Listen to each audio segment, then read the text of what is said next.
Bismillahirrahmanirrahim. Assalamualaikum warahmatullahi wabarakatuh.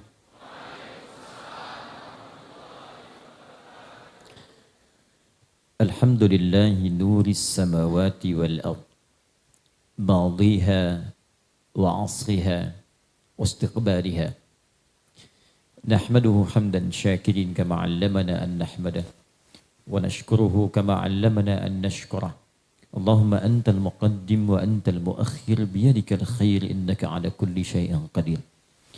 Nusalli wa nusallimu ala afdalil anbiya'i wal mursalin nabiyyina Muhammadin wa ala alihi wa sahbihi wa dhurriyyatihi wa ummatihi ila yaumiddin. Amma ba'd. Fa ya ibadallah, usi nafsi wa iyyakum bitaqwallahi faqad fazal muttaqun fala tamutunna illa wa antum muslimun.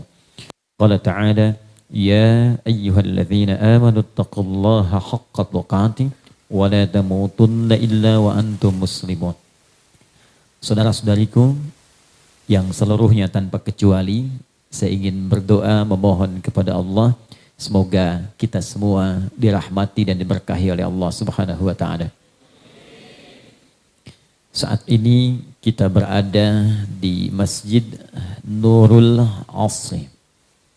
Nur itu pancaran kebaikan yang mampu menerangi dan mendekatkan diri kita kepada Allah Subhanahu wa taala. Secara garis besarnya demikian. Kalau kata nur itu dimaknai terkait dengan makhluk. Karena itulah Allah Subhanahu wa taala memberikan pancaran cahaya-cahaya, bahkan menyebut dirinya dengan nur. Allahu nurus samawati wal ard, yang dengan cahaya itu bisa membimbing kita untuk lebih dekat dengan Allah dan menerangi kehidupan kita sehingga bisa kita bedakan mana yang benar, mana yang salah. Mana yang harus diikuti, mana yang harus dijauhi. Dalam menjalani aktivitas ini dan kita diminta untuk selalu dekat dengan Allah, maka kita diberikan kesempatan modal waktu untuk beraktivitas. Modal waktu untuk beraktivitas itu dalam bahasa Arab disebut dengan asrun namanya. Jadi asrun itu bukan sore.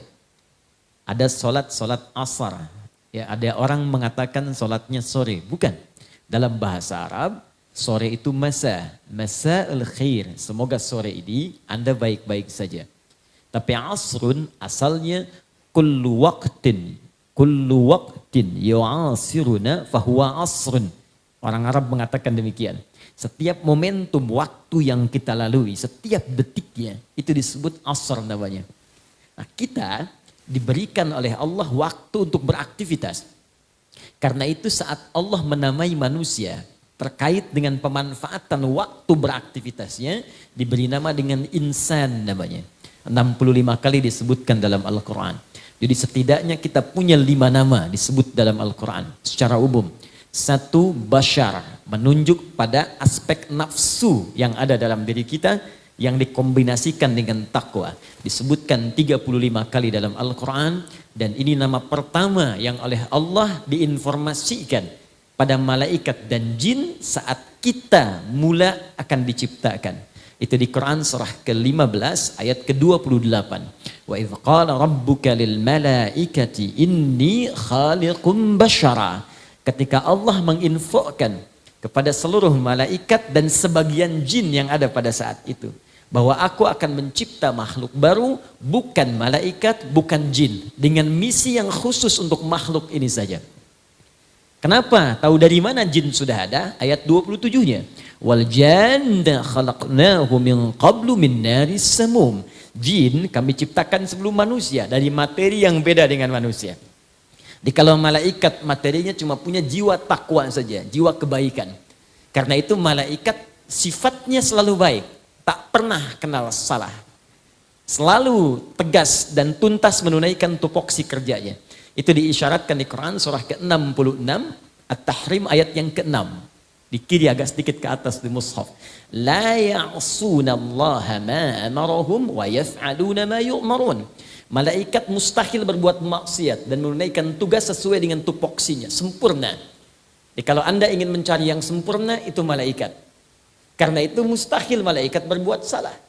Pernah dengar malaikat Jibril korupsi ayat misalnya? Tidak ada kan? Sempurna. Kita manusia tidak sempurna. Karena malaikat yang sempurna kita bukan, maka jangan pernah menuntut kesempurnaan pada manusia. Tidak akan ditemukan. Jadi kalau ibu misalnya ingin menemukan suami yang sempurna, nikah sama malaikat. Mungkin malaikat maut masih ada peluang. Lawan dari takwa itu nafsu. Fujur nama lainnya. Yang diciptakan dengan jiwa nafsu saja, itu hewan namanya. Karena itu hewan itu tidak pernah kenal benar. Dia tidak ada takwanya. Sama jiwa ini pun dimiliki oleh iblis, setan. Jadi malaikat tidak kenal salah, setan tak kenal benar. Baik, karena itulah kemudian di Quran takwa disebutkan 115 kali, nafsu disebutkan 115 kali. Nah, kalau digabungkan nafsu dengan takwa, ketemunya kita di situ, bashar namanya. Maka dalam diri kita ada potensi benar, ada potensi keliru. Yang mendorong jiwa takwa kita untuk berbuat baik, malaikat disebutkan 88 kali dalam Al-Quran. Yang memberikan was-was kepada nafsu supaya berbuat salah, syaitan namanya. Disebutkan 88 kali juga dalam Al-Quran. Di malaikat 88 kali, setan 88 kali. Malaikat mendorong pada kebenaran tak pernah salah, setan mendorong pada keburukan tak kenal benar. Di tengah-tengahnya ada kita, makhluk yang mungkin salah, tapi bisa kembali untuk tobat dan kepada jalan kebenaran. Karena itu Adam pernah keliru, tapi karena Adam manusia bukan setan, maka Adam diberi peluang tobat, tobat dia. Setan salah, diberikan peluang untuk tobat, dia nggak mau benar, karena jiwanya cenderung mengajak kepada kesalahan. Karena itu kalau ada orang pernah berbuat salah, jangan vonis dia. Tapi kita doakan supaya kembali kepada jalan-jalan kebaikan. Kalau dia tidak mau tobat, patut ditanya, ini manusia apa? Bukan saya yang bilang, ini yang paling kencang nih. Ini manusia atau sedang dipengaruhi oleh setan? Demikian kalau prinsip ini satu aja kita bawa dalam kehidupan, nikmat kehidupan kita.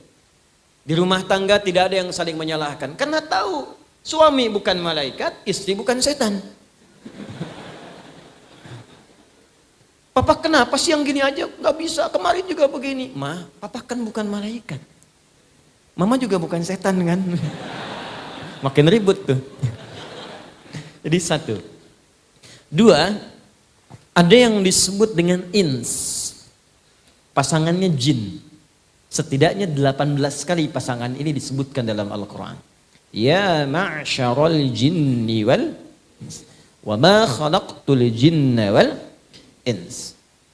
Ins, manusia disebut dengan ins setidaknya memiliki 3 arti. Lawan dari ini langsung kalimat jin. Pertama, ins itu tampak, jin tersembunyi.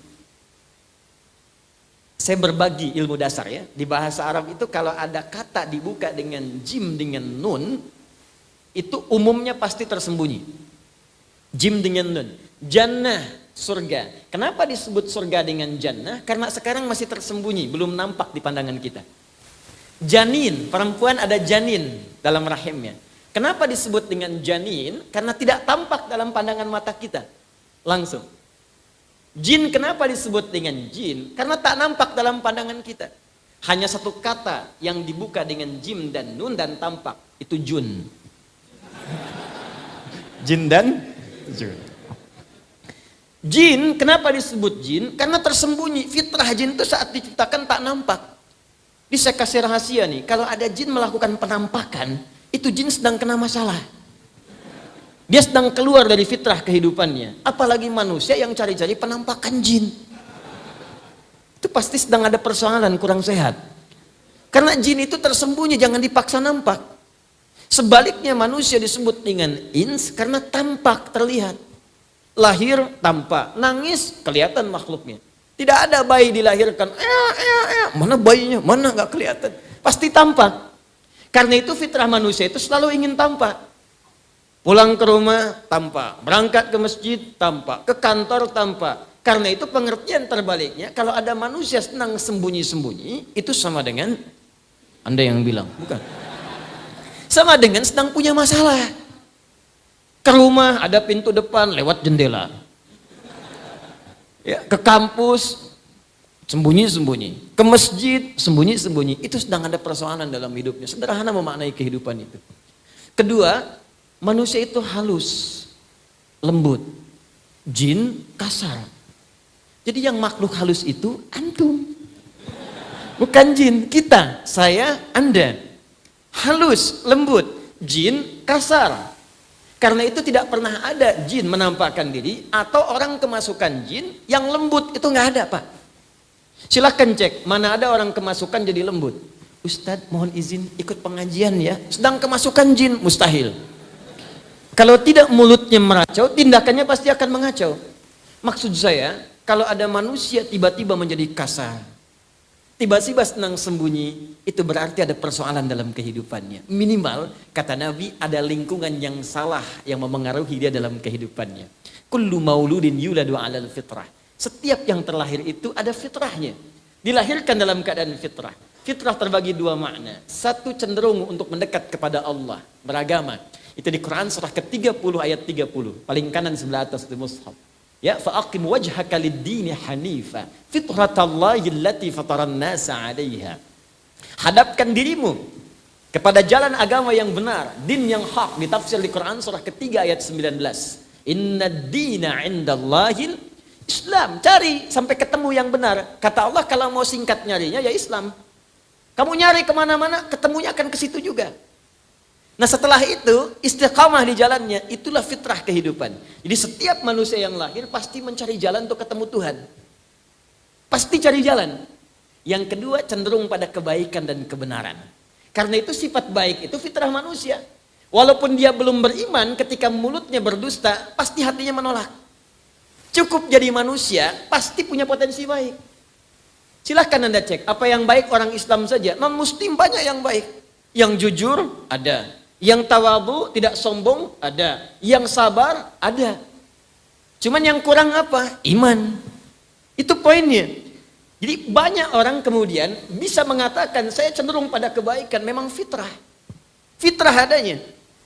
Kalau nggak percaya begini ya. Contoh, tapi saya katakan dari awal, ini contoh, bukan untuk dipraktekkan. Contoh, iseng-iseng keluar masjid, pakai sendal orang. Contoh, awas. Bukan untuk dipraktekkan. Ya, kenapa kau pakai sendal orang? Kata Ustadz, tidak. Contoh aja, Anda ketika mau pakai sendal orang, hati Anda pasti akan menolak. Itu bukan punya kamu. Yang ini yang punya kamu. Itulah ins. 3, ada yang disebut dengan An-Nas. 241 kali disebutkan dalam Al-Quran. Menjadi nama surah dan surah paling favorit hampir seluruh bagi umat Islam. Surah 114, Qul a'udzu birabbin nas. An-nas menunjuk sifat sosialnya, ingin mengesankan bahwa tidak ada manusia yang bisa hidup sendiri. Semua saling membutuhkan yang lainnya. Karena itu jangan egois dalam kehidupan. Orang egois itu susah hidupnya. Cek. 4, ada Bani Adam, setidaknya 7 kali disebutkan dalam Al-Quran. Contoh Quran surah ke-7 ayat 31. Ya Bani Adam khudhu zinatakum 'inda kulli masjid. Hei anak cucu Adam, kalau ada panggilan dari masjid kenakan pakaian terbaik. Bani Adam untuk menunjuk susunan nasabnya. Jadi tidak ada manusia yang hidup di bumi kecuali semua tersambung nasabnya pada Nabi Adam alaihissalam. Anda kalau mau cari-cari, ketemunya ke Nabi Adam, bukan ke monyet. Awas hati-hati. Kalau ada yang mengatakan manusia berasal dari monyet, katakan pada orang itu, selamat Pak. Mungkin Bapak dari monyet, saya tidak ikut-ikutan gitu. Semua pasti Allah udah kasih bocoran, Allah yang menciptakan kita, Allah yang tahu. Shortcutnya kata Allah, semua dari Adam. Karena itu aku sebut kalian Bani Adam. 7 kali disebutkan dalam Al-Quran. Bahkan mukjizat Nabi Muhammad SAW. Saat mulai dilahirkan, itu langsung diberikan mukjizat dengan isyarat Bani Adamnya. Lahir, bayangkan. Kebayang tidak? Belum. Lahir bapak tidak ada. Tapi nasab paling jelas sampai ke Nabi Adam. Silahkan cek. Makanya banyak syair memuji nasab Nabi Muhammad saking jelasnya ke Nabi Adam seperti bulan. Qamarun. Qamarun. Bulan. Wajah bagus, ganteng, hebat, luar biasa. Nasab nyambung. Muhammad sallallahu alaihi wasallam bin Abdullah, bin Abdul Muttalib, bin Hashim, bin Abdul Manaf, bin Qusay, bin Murrah, bin Kilab, bin Ka'ab, bin Ghalib, bin Figir, bin Malik, bin Nadar, bin Kinana, bin Khuzaimah, bin Mudrika, bin Ilyas, bin Nizar, bin Mudar, bin Ma'ad, bin Adnan, bin Addi, bin Adri, bin Muqawwam, bin Nahur, bin Tarikh, bin Ya'rub, bin Yasjub, bin Nabit, bin Ismail alaihi salam, bin Ibrahim alaihi salam, bin Azar atau bin Nahur, bin Abid, bin Kinan, bin Arfakhshad, bin Sam, bin Nuh alaihi salam, bin Mihlail, Matushalam, bin Kinan, bin Anwas, bin Thith, bin Adam alaihi salam. Coba ulangi. Bani Adam. Dari Jogja ini ada yang nasabnya langsung tersambung ke Nabi Muhammad sampai Nabi Adam. Dari Jogja ini, dari Kauman, namanya Syekh Muhammad Darwish. Belajar di Syekh Kiai Haji Soleh Darat, direkomendasikan ke Mekah, belajar pada Syekh Ahmad Khatib Al-Minangkabawi. Pulang-pulang berganti nama menjadi Ahmad Dahlan. Bin Kiai Haji Abu Bakar, bin Kiai Ilyas, bin Kiai Sulaiman, bin Demang Jurang Juru Kapindo, bin Demang Jurang Juru Sapisan, bin Kiai Gerbek, bin Maulana Ishaq, bin ke atasnya Ahmad Jumadil Kubra, Ali Zainal Al-Kabir, Ali Zainal Abidin, bin Al-Husain ke atasnya, adiknya Al-Hasan, anak keduanya dari Ali bin Abi Thalib karamahullahu wajah, zauju Fatimah Zahra bintu Muhammadin sallallahu alaihi wasallam. Al-Habib Syekh Ahmad Dahlan, pendiri Jam'iyah Muhammadiyah, 18 November 1912. Itulah Bani Adam. Baik, yang kelima disebut insan. 65 kali disebutkan dalam Al-Quran. Bahkan ada surah ke-76 di surah dengan namanya Al-Insan. Tidak disebutkan dengan nama insan kecuali menunjuk pada manusia dengan semua totalitas aktivitasnya, dari bangun tidur sampai tidur lagi. Apa kaitan dengan kata asr tadi? Ini yang ingin saya tunjukkan. Begitu dahsyatnya diksi Al-Quran, pilihan kata Al-Quran. Kalau ini bukan firman Allah, mustahil bisa begini, mustahil. Saya mengajar di Arab juga, bahasa Arab, dan banyak orang Arab tidak tahu bahasa Arab fasih kekinian. Dan semua orang Arab mengerti ini bukan kalimat biasa. Kalau bukan firman Allah, mustahil. Pilihan katanya sempurna. Di ketika Allah menyebutkan kalimat asar, tidak pernah disandingkan dengan kata ins, tidak dengan bashar, bukan dengan annas, dan tidak pula dengan Bani Adam. Tapi yang dipilih kalimat insan. Wal asr, surah 103. Innal insana lafi khusr. Kata Allah, demi waktu, masa yang aku berikan modalnya untuk manusia untuk beraktivitas. Ini aku kasih nih, sehari 24 jam. Aku kasih sepekan ada 7 hari. Aku berikan sebulan 29 sampai 30 hari. Silahkan gunakan. Silahkan beraktivitas. Masehinya ada 31 hari, silahkan gunakan. Nah, ketika menunjuk manusia beraktivitas, digunakanlah kalimat insan oleh Allah. Cuma diberi bimbingan. Begini cara beraktivitasnya, seperti ini cara melakukannya. Aku berikan cahaya untuk bimbingan itu, dan gunakan waktu sebaik-baiknya untuk menggunakan aktivitasmu sesuai dengan ridhaku. Kalau Anda gabungkan mengikuti cahaya Allah untuk memanfaatkan waktu sesuai dengan apa yang Allah ridhai, maka kalimat itulah berubah menjadi nama Nurul Asri. Dan selesai muqaddimah kita sampai di sini. Ini muqaddimah, kita belum mulai. Jadi saya selalu ingin menyampaikan ke masjid manapun, belajar dari filosofi nama masjidnya, supaya kita bisa meningkatkan ketakwaan dari nama itu. Ke Masjid Al-Ikhlas, belajar lebih ikhlas. Ke Al-Muttaqin, belajar lebih takwa. Ke Al-Hikmah, belajar cari hikmah. Ke Nurul Asri, cari cahaya. Jadi kalau keluar dari masjid ini Anda masih jauh dari Allah, berarti ada yang nggak benar ibadah Anda di sini. Pulang dari sini, aktivitas kita lebih terarah. Waktunya lebih efektif. Pelajari kenapa dinamakan fajar, kenapa dinamakan subuh, kenapa dinamakan zuhur, kenapa asar, kenapa maghrib, kenapa isya. Ada maknanya semua. Jadikan kurikulum kehidupan. Ambil cahaya-cahaya Allah. Apa yang kita kerjakan di subuh sampai dengan ke zuhur, apa yang dilakukan di zuhur sampai ke asar, apa yang kita kerjakan asar sampai maghrib, apa yang direnungi dari maghrib ke isya, sampai mungkin ketika isya tiba kita terlelap, belum tentu kita terbangun kembali esok harinya. Kalau ini kita lakukan dengan benar, demi Allah saya katakan semua akan nikmat dijalani. Tapi ada satu pedoman yang harus kita jadikan acuan untuk mendapatkan Nurul Asri. Pedoman inilah yang Allah berikan sejak Nabi Adam diturunkan ke muka bumi. Apa pedomannya? Seperti apa gambarannya? Bagaimana kita mengambil manfaat darinya dan mempraktekannya? inilah inti pembahasan kita di pagi hari ini untuk kita uraikan. Mari kita mulai supaya kita bisa manfaatkan waktu dengan baik insyaallah. Bismillahirrahmanirrahim. Sebelumnya sampai jam berapa nanti kita mulai? Oh, baik. Sampai Isya siap? Ya, silahkan sampai Isya. Saya jam 11 pergi lagi. Baik, yuk kita mulai. Tema kita kemuliaan Al-Quran dalam Al-Quran dan Sunnah Rasulullah SAW. Diambil secara singkat kemuliaan hidup bersama Al-Quran. Saya akan mulai dari Al-Quran surah kedua Al-Baqarah ayat 38. Mohon izin nanti kita tidak akan jauh dari Al-Quran, hadis dan qaul ulama untuk menafsirkannya. Quran surah kedua Al-Baqarah ayat 38. Saat Nabi Adam alaihissalam, manusia pertama, diturunkan oleh Allah ke muka bumi untuk memulai misinya. Jadi Nabi Adam itu dan semua manusia tugasnya di bumi, bukan di langit, ingat. Karena itu ketika diciptakan, diberikan misi sebagai khalifah, kalimat buminya muncul. Al-Baqarah ayat 30. Wa idh qala rabbuka lil malaikati inni ja'ilun fil ardi, bukan fis sama. Ya, fil ardi, di bumi. Karena itu sebelum turun ke bumi, itu oleh Allah di training dulu. Diberikan pembekalan, bekal pengetahuan ayat 31-nya. Wa 'allama Adam al-asma'a kullaha. Bekal-bekal kenikmatan seperti ini mungkin dirasakan nikmatnya. Ya, ayat 35-nya. Ini yang boleh dimakan, ini yang tidak boleh. Ada perintah, ada larangan. Jadi surga yang dimaksudkan di ayat Jannah itu bukan surga yang akan kita tempati. Karena surga yang akan kita tempati tak ada perintah, tak ada larangan lagi. Enggak ada perintah lagi, enggak ada ibadah lagi. Jadi jangan berharap nanti masuk surga masih tahajud terlampau soleh Anda. Ya. Tahajud sekarang, sholat sekarang, nanti tinggal nikmat saja semua. Mala 'ainan ra'at wa la udhunun sami'at ala qalbi basyara. Tak pernah tertatap, tak pernah terdengar kisahnya nyata seperti itu, dan tak pernah kemudian terbayangkan kita lamunkan demikian. Nanti akan masuk suasananya indah semua. Beda dengan sebelum-sebelumnya. Kemudian diperkenalkan di tantangannya dari mulai nafsu sampai setannya. Kalau sudah siap semua, diturunkanlah kemudian ke bumi. Turunlah kemudian ke bumi dengan bekal-bekal semua tadi untuk diwariskan kepada anak cucunya.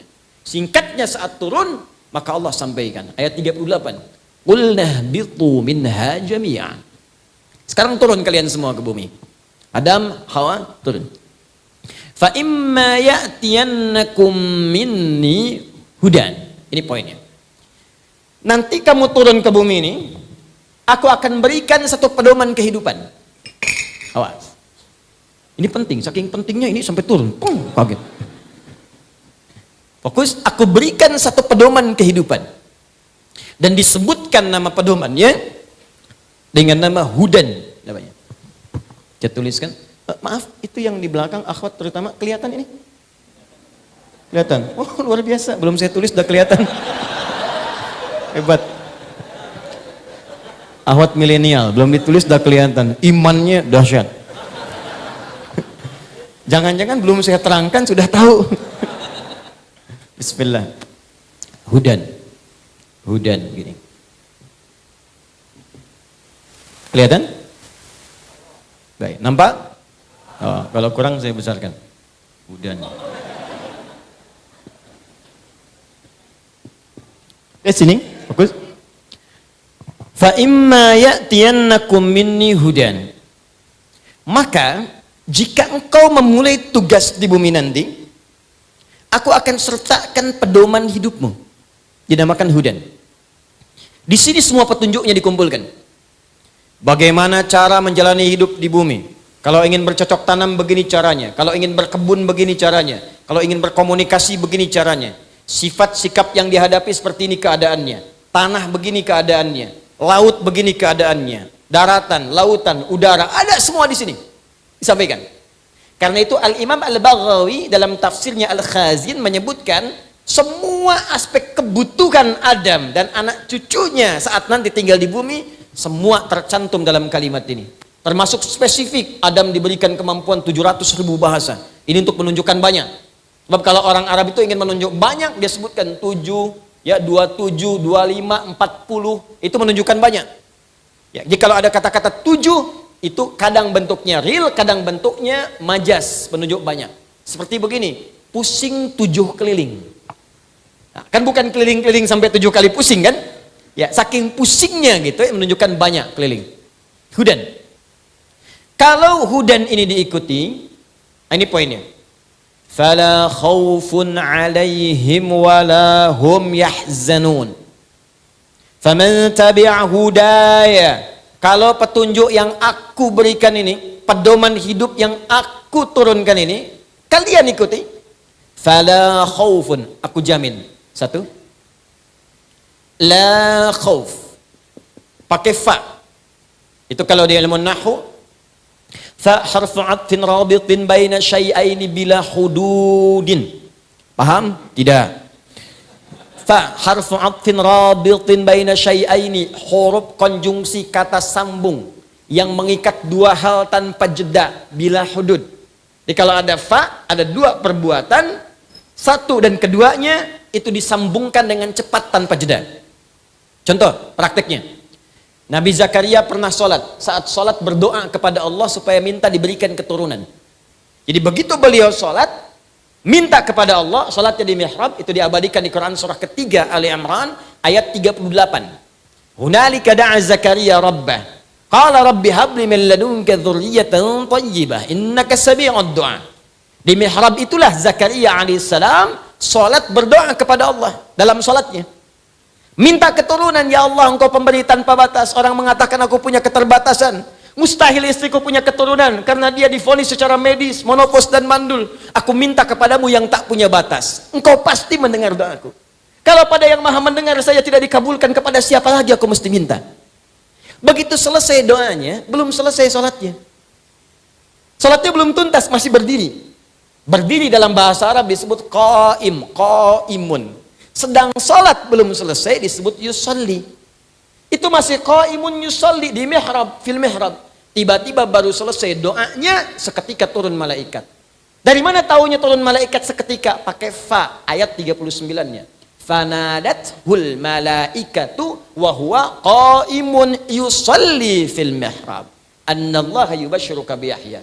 Jadi kalau bahasa kita begini, baru selesai doa, seketika malaikat turun. Padahal salat belum tuntas. Menyampaikan pesan, Allah menjawab doamu, dikabulkan, langsung istrimu akan mengandung saat ini juga, dan anak yang lahir diberi nama langsung oleh Allah Yahya, artinya hidup. Yang mustahil menurut manusia, lahir dari rahim seorang yang divonis monopos dan mandul bayi yang hidup, kata Allah nggak ada yang mustahil bagiku. Jadi dan terjadilah dia. Itulah fa. Jelas? Nah sekarang Allah mengatakan, kalau nanti kamu hidup di muka bumi, aku kasih pedoman. Kalau engkau praktekkan pedoman ini, maka menggunakan fa, seketika tanpa jeda. La khaufun, aku hilangkan semua kegelisahan dalam hidupmu. La khauf, tidak gelisah, tidak takut. Lawan dari tidak takut, takut. Persamaan dari tidak takut artinya tenang. La khauf, aku jadikan tenang hidupmu. Kamu aktivitas apapun, kalau kamu pakai pedomanku ini, kamu akan tenang. Mau berumah tangga, baca dulu pedomanku, kata Allah. Praktekkan. Begitu dibaca, dipraktekkan, rumah tangga tenang. Enak. Masalah besar selesai dengan senyuman. Kadang-kadang sholat di atas sajadah tuntas. Tapi kalau enggak engkau gunakan pedomanku, nanti kita akan lihat. Kesulitan mungkin akan datang.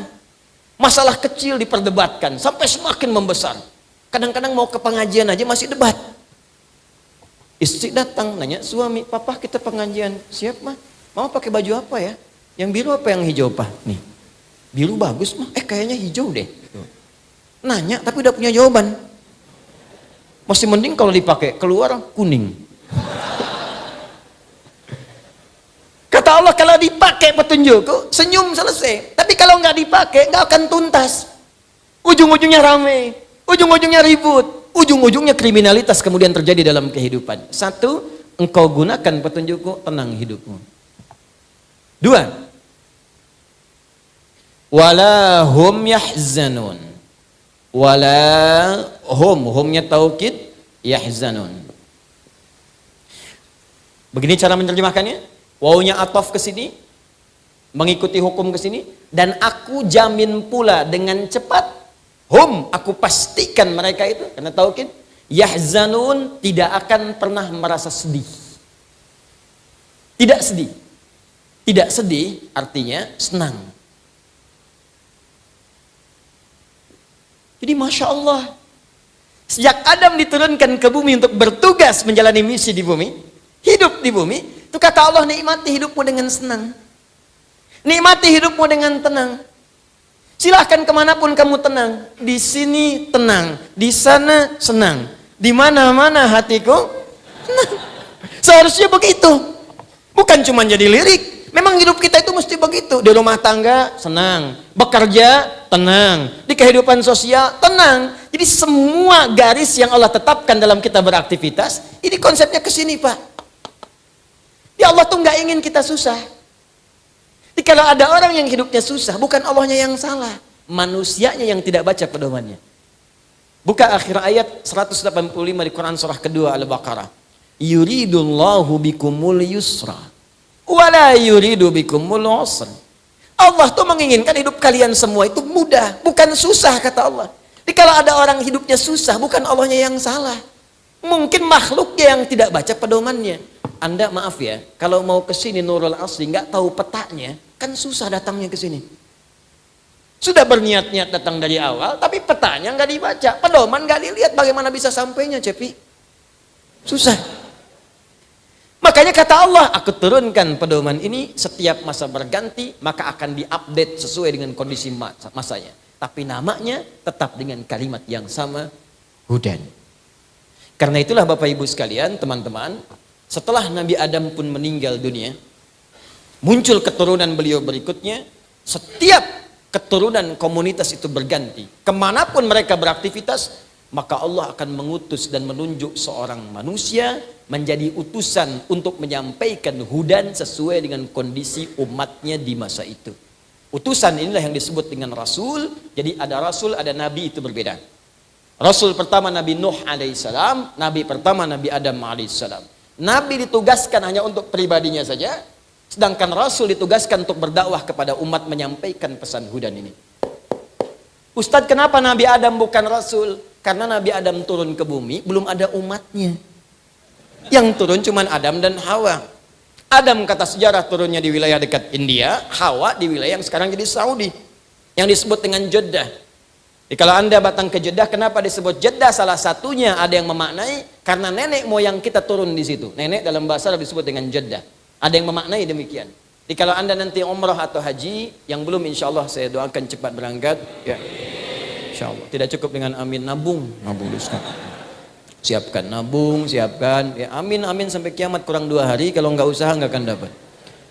Biasanya main ke Jeddah, pinggir pantai Laut Merah. Sekarang sudah nggak boleh jalan. Ada masjid kemudian disebut Masjid Terapung, Masjid Ar-Rahmah itu. Anda dari situ lurus sedikit belok kiri, ada sepeda ontel besar, orang menyebut sepeda ontel Nabi Adam. Ya, lurus, kemudian sebelah kanannya di perempatan, jadi sebelah lurus, kiri ke kanan. Nah, perempatan yang lurus dengan kanan itu ada, kebayang nggak? Ya gitulah pokoknya ya. Nah itu ada sekat begini, pakai batu bata warna krem, tulisannya Makbarah Sayyidah Hawa, kuburannya Sayyidah Hawa. Ada di situ. Tapi para sejarawan mengatakan itu bukan kuburannya Sayyidah Hawa, tempat turun pertama kalinya. Jadi Adam turunnya di kisaran India, Hawa turun di Jeddah. Mencari, keduanya saling mencari. Sampai berkumpullah kemudian di sebuah padang yang tinggi. Kelihatan dari jauh. Kayaknya saya kenal ya. Kayaknya saya tahu itu gerak. Emang pasti kenal, karena kan di bumi cuma 2 orang itu. Gak ada yang lain. Naik ke atas. Sesuatu yang tinggi naik sampai kelihatan Arafah. Sifatnya disebut dengan Arafah, jamaknya disebut dengan Arafat. Karena itu ada riwayat menyebutkan disebut dengan padang Arafah karena di tempat itulah keduanya kemudian saling mengetahui satu dengan yang lain. Selain riwayat kedua ketika malaikat Jibril mengajarkan pada Nabi Ibrahim tentang manasik haji. Lalu mengatakan Nabi Ibrahim, Araftul an, saya tahu. Disitulah disebut dengan Arafah. Karena itu wilayah itu digunakan untuk keduanya. Pertemuan keduanya naik ke atas bukit disebut dengan, maka turun puncak kerinduan, membuncah pada saat itu. Kerinduan tertinggi dengan menghadirkan sayang disebut dengan rahmah. Maka bertemu di situ sampai sekarang disebut dengan Jabal Rahmah. Itu puncak untuk puncak. Maaf sekali, renungan. Bukan puncak cari jodoh. Tulis nama di situ. Simpan yang ditempel yang macam nggak usah di situ. Itu puncak renungan, kontemplasi. Di puncak itulah keduanya bertobat kepada Allah. Membacakan doa yang diabadikan di Quran surah ke-7 ayat 23. Rabbana zalamna wa illam taghfir lana wa lanakunanna minal khasirin. Adam tuntas, selesai, muncul keturunan berikutnya. Adam wafat, generasi berubah sampai ke Nabi Nuh alaihissalam. Generasi berubah sampai setelahnya, sampai ke Nabi Muhammad sallallahu alaihi wasallam. Secara singkat, setiap masa berganti, Rasul diutus yang berbeda. Setiap Rasul menerima petunjuk-petunjuk yang dengan petunjuk itu misinya tetap sama, disebut dengan hudan. Kitabnya bisa beda namanya, tapi esensinya tetap kembali ke sini. Contoh, kenal Nabi Musa? Bagus. Kalau kenal saya pulang. Luar biasa. Cukuplah ini kelihatan sebelum ditulis. Jangan kenal Nabi Musa. Saya kesuka bumi, hubud dunia. Suka itu hubun, bumi itu dunia. Suka bumi, hubud dunia. Kalau ibu kotanya dunia apa? Di Lampung, kota bumi, ya, Madinatul Ardi. Saya kesuka bumi, ceramah dan naik panggung. Saya tanya, ada cerita tentang Firaun. Ada yang kenal Firaun? Kenal. Hampir saya turun pulang. Nabi Musa diturunkan oleh Allah kitab kepada beliau. Apa nama kitabnya? Taurat.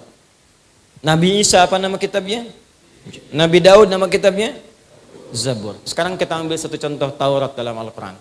Taurat ditemukan di Quran surah ketiga Ali Imran ayat 3. Nazzala 'alaikal kitaba bil haqqi musaddiqan lima bayna yadayhi wa anzalat Taurat wal Injil. Baik. Ketika Allah memberikan kepada Nabi Musa Taurat, bimbingan kehidupan, maka Allah tidak melepaskan esensi hudan ini yang melekat pada nama Taurat itu. Dari mana taunya Ustaz? Buka Quran surah ke-17 ayat kedua.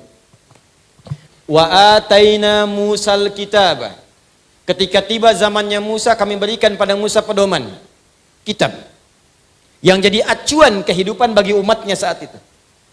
Kemudian apa yang terjadi? Nama kitabnya Taurat, tadi sudah kita baca.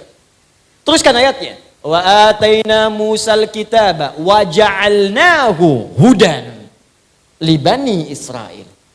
Taurat itu kata Allah, hudan, petunjuk hidup, pedoman hidup. Untuk siapa? Karena tugas setiap nabi sebelum Nabi Muhammad, tugasnya itu hanya regional saja. Bukan tugas universal. Maka Nabi Musa diutus untuk Bani Israel, pedoman untuk Bani Israel. Sebentar. Saya ingin petakan dulu supaya pemahaman kita menguat di sini. Sebelum Nabi Muhammad, itu semua nabi dan rasul tugasnya lokal saja. Lokal. Misalnya ini daerah Deres. Saya dengar Deres ya. Ya? Darsan.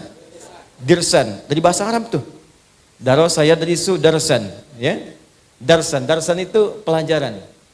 Mungkin di sini banyak pengajian-pengajian, kajian-kajian, gitu kan? Atau mungkin wallahu alam dulu banyak digunakan untuk orang tinggal yang mengajar, maka disebut dengan darsan kalau terambil dari bahasa Arab. Kembali teman-teman sekalian. Jadi ada nabi yang tugasnya di darsan saja. Ada nabi yang tugasnya di kauman saja. Ini contoh ya. Jadi ada nabi-nabi sebelum Nabi Muhammad semua tugasnya lokal. Bahkan yang paling menarik, ada 2 desa berseberangan, nabinya bisa beda. Ini nyata. Ya, buka Qurannya. Kita ambil Qurannya dulu. Lihat Quran surah 51 Adz-Dzariyat. Ayat 24 sampai 30. Nabi Ibrahim dengan Nabi Lut hidup satu masa. Itu keponakan Nabi Ibrahim, Nabi Lut itu. Cuman dinasnya Nabi Ibrahim misinya di tempat A, Nabi Lut di desa B. Desanya bergandengan. Jadi kalau kita ada 2 desa berhimpitan, nabinya beda. Satu Nabi Lut, satu Nabi Ibrahim. Begitu Nabi Lut berdakwah pada umat, sering diejek, bahkan diancam, bahkan ditantang. Katanya mau diazab. Mana azabnya Lut?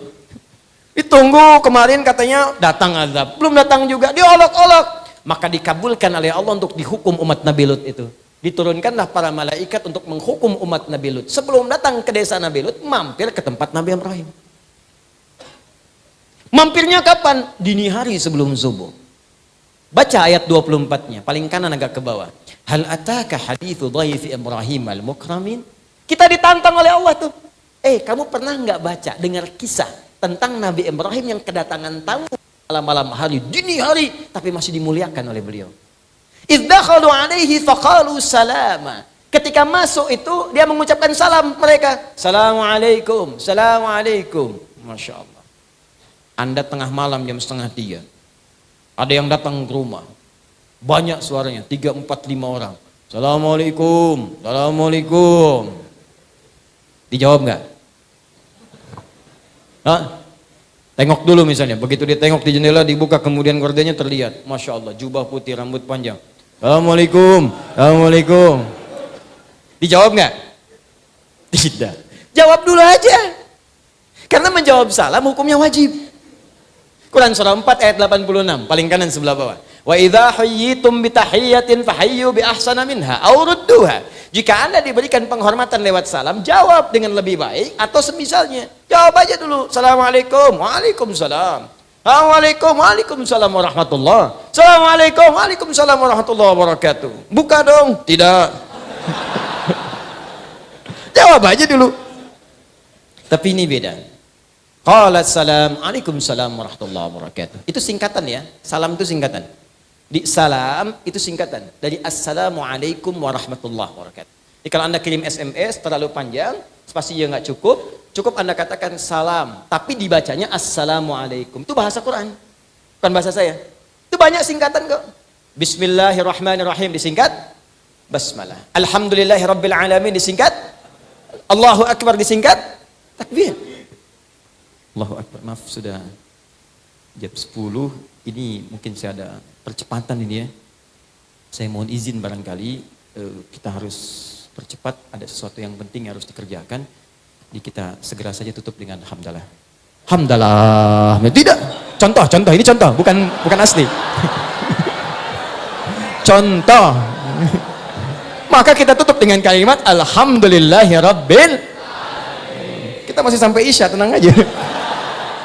Contoh. Salam juga begitu. Assalamualaikum warahmatullahi wabarakatuh. Bisa disingkat dengan salam. Begitu kemudian dibuka qaumum munkarun. Ini bukan orang kompleks ini. Bukan orang kampung sini. Kalau bukan orang dekat sini berarti capek perjalanan. Kalau perjalanan Allah jangan banyak ditanya, silahkan masuk. Faragha ila ahlihi faja'a bi'ajlin samin. Tanya kepada istrinya Sayyidah Sarah, "Mama, ini ada tamu malam-malam. Apa menu terbaik yang kita miliki untuk menjamunya?" Kata istrinya, "Enggak ada, Pak." Lihat ke belakang, ada anak sapi lembu. Masih sempat sembeli, dibikin gulai malam-malam, gulai sapi. Langsung dihidangkan, faqarrabahu ilaihim. Langsung dihidangkan kepada tamu-tamu itu. Allahu Akbar. Tamu 2:30 masih nyari gulai. Untuk dihidangkan, ini kan luar biasa. Yang kita saja, Nabi Ibrahim itu Khalilullah, sangat dekat dengan Allah. Dijaga dari maksiat, ahli surga, Nabi, Rasul. Kedatangan tamu jam 2:30 malam dijamu bikin gulai. Ada orang Nabi bukan, Rasul bukan, sahabat bukan, tabiin bukan. Surga belum jelas, amalan berantakan, hisab masih menegangkan. Cita-citanya surga Firdaus bersama Nabi lagi. Tapi belum tentu bisa mengerjakan seperti Nabi Ibrahim yang lakukan. Tapi persoalan muncul, begitu kemudian sudah dihidangkan, tamunya diam aja. Kata Nabi Ibrahim, qala ala ta'kulun, kok nggak dimakan? Diperhatikan ya begini. Begitu diamati dari atas sampai bawah, lengkap sudah. Kakinya tak napak ke lantai. Wah, udah. Wajah sudah begitu. Rambut panjang, kaki putih, ya maaf jubah putih, kaki nggak napak di lantai. Kira-kira kalau antum dalam posisi itu, apa yang dilakukan? Udah nggak bisa ketawa tuh. Ya. Pingsan mungkin iya, takut, rasa takut yang tidak punya kemungkinan untuk mengelak disebut aujas namanya. Fa'aujas minhum khifah. Maka takut luar biasa, cuman nggak punya kesempatan mengelak, udah ada di situ. Tiba-tiba apa yang dikatakan tamu-tamu itu? Qalu la takhaf. Kamu jangan takut, kami malaikat yang sedang menyamar. Nyamar jadi manusia, laki-laki seperti itu, untuk datang ke satu kaum. Tapi karena engkau telah berbuat baik, kami cuma mampir ke sini, tapi diistimewakan oleh engkau. Maka Allah kirimkan berita gembira. Karena perbuatanmu yang tidak biasa ini, Allah berikan anugerah yang tidak biasa. Wa basyaruhu bighulamin alim. Istrinya yang divonis monopos dan mandul itu tiba-tiba diberikan anugerah berita pada saat itu akan mengandung seorang anak yang cerdas. Maka di sini ada rumus tafsir dari Al-Qur'an memberi isyarat pada kita kalau Anda punya kesulitan yang tinggi dan semua orang mengatakan mustahil. Apapun itu. Entah itu penyakit, entah itu pekerjaan, entah itu sebuah kesulitan. Maka cari amalan yang tidak banyak dikerjakan oleh banyak orang. Orang tidur, Anda bangun. Orang makan, Anda puasa. Maka Allah pun akan berikan anugerah kepada Anda yang tidak diberikan kepada umumnya manusia biasa. Itu yang dimaksudkan di Quran surah kelima ayat 35. Paling kanan sebelah bawah. Ya ayyuhalladzina amanu taqullaha wabtagu ilaihil wasilah. Kembali ke tadi. Ketika ditanya, qala fama khatbukum ayyuhal mursalun. Oh, kalian ini utusan, kalian malaikat, mau kemana mampir ke sini? Apa jawabannya? Inna ursilna ila qaumin mujrimin. Kebetulannya tugas kami bukan di sini, ke tempatnya Lut alaihi salam. Ada kaum yang di situ kriminalnya tinggi.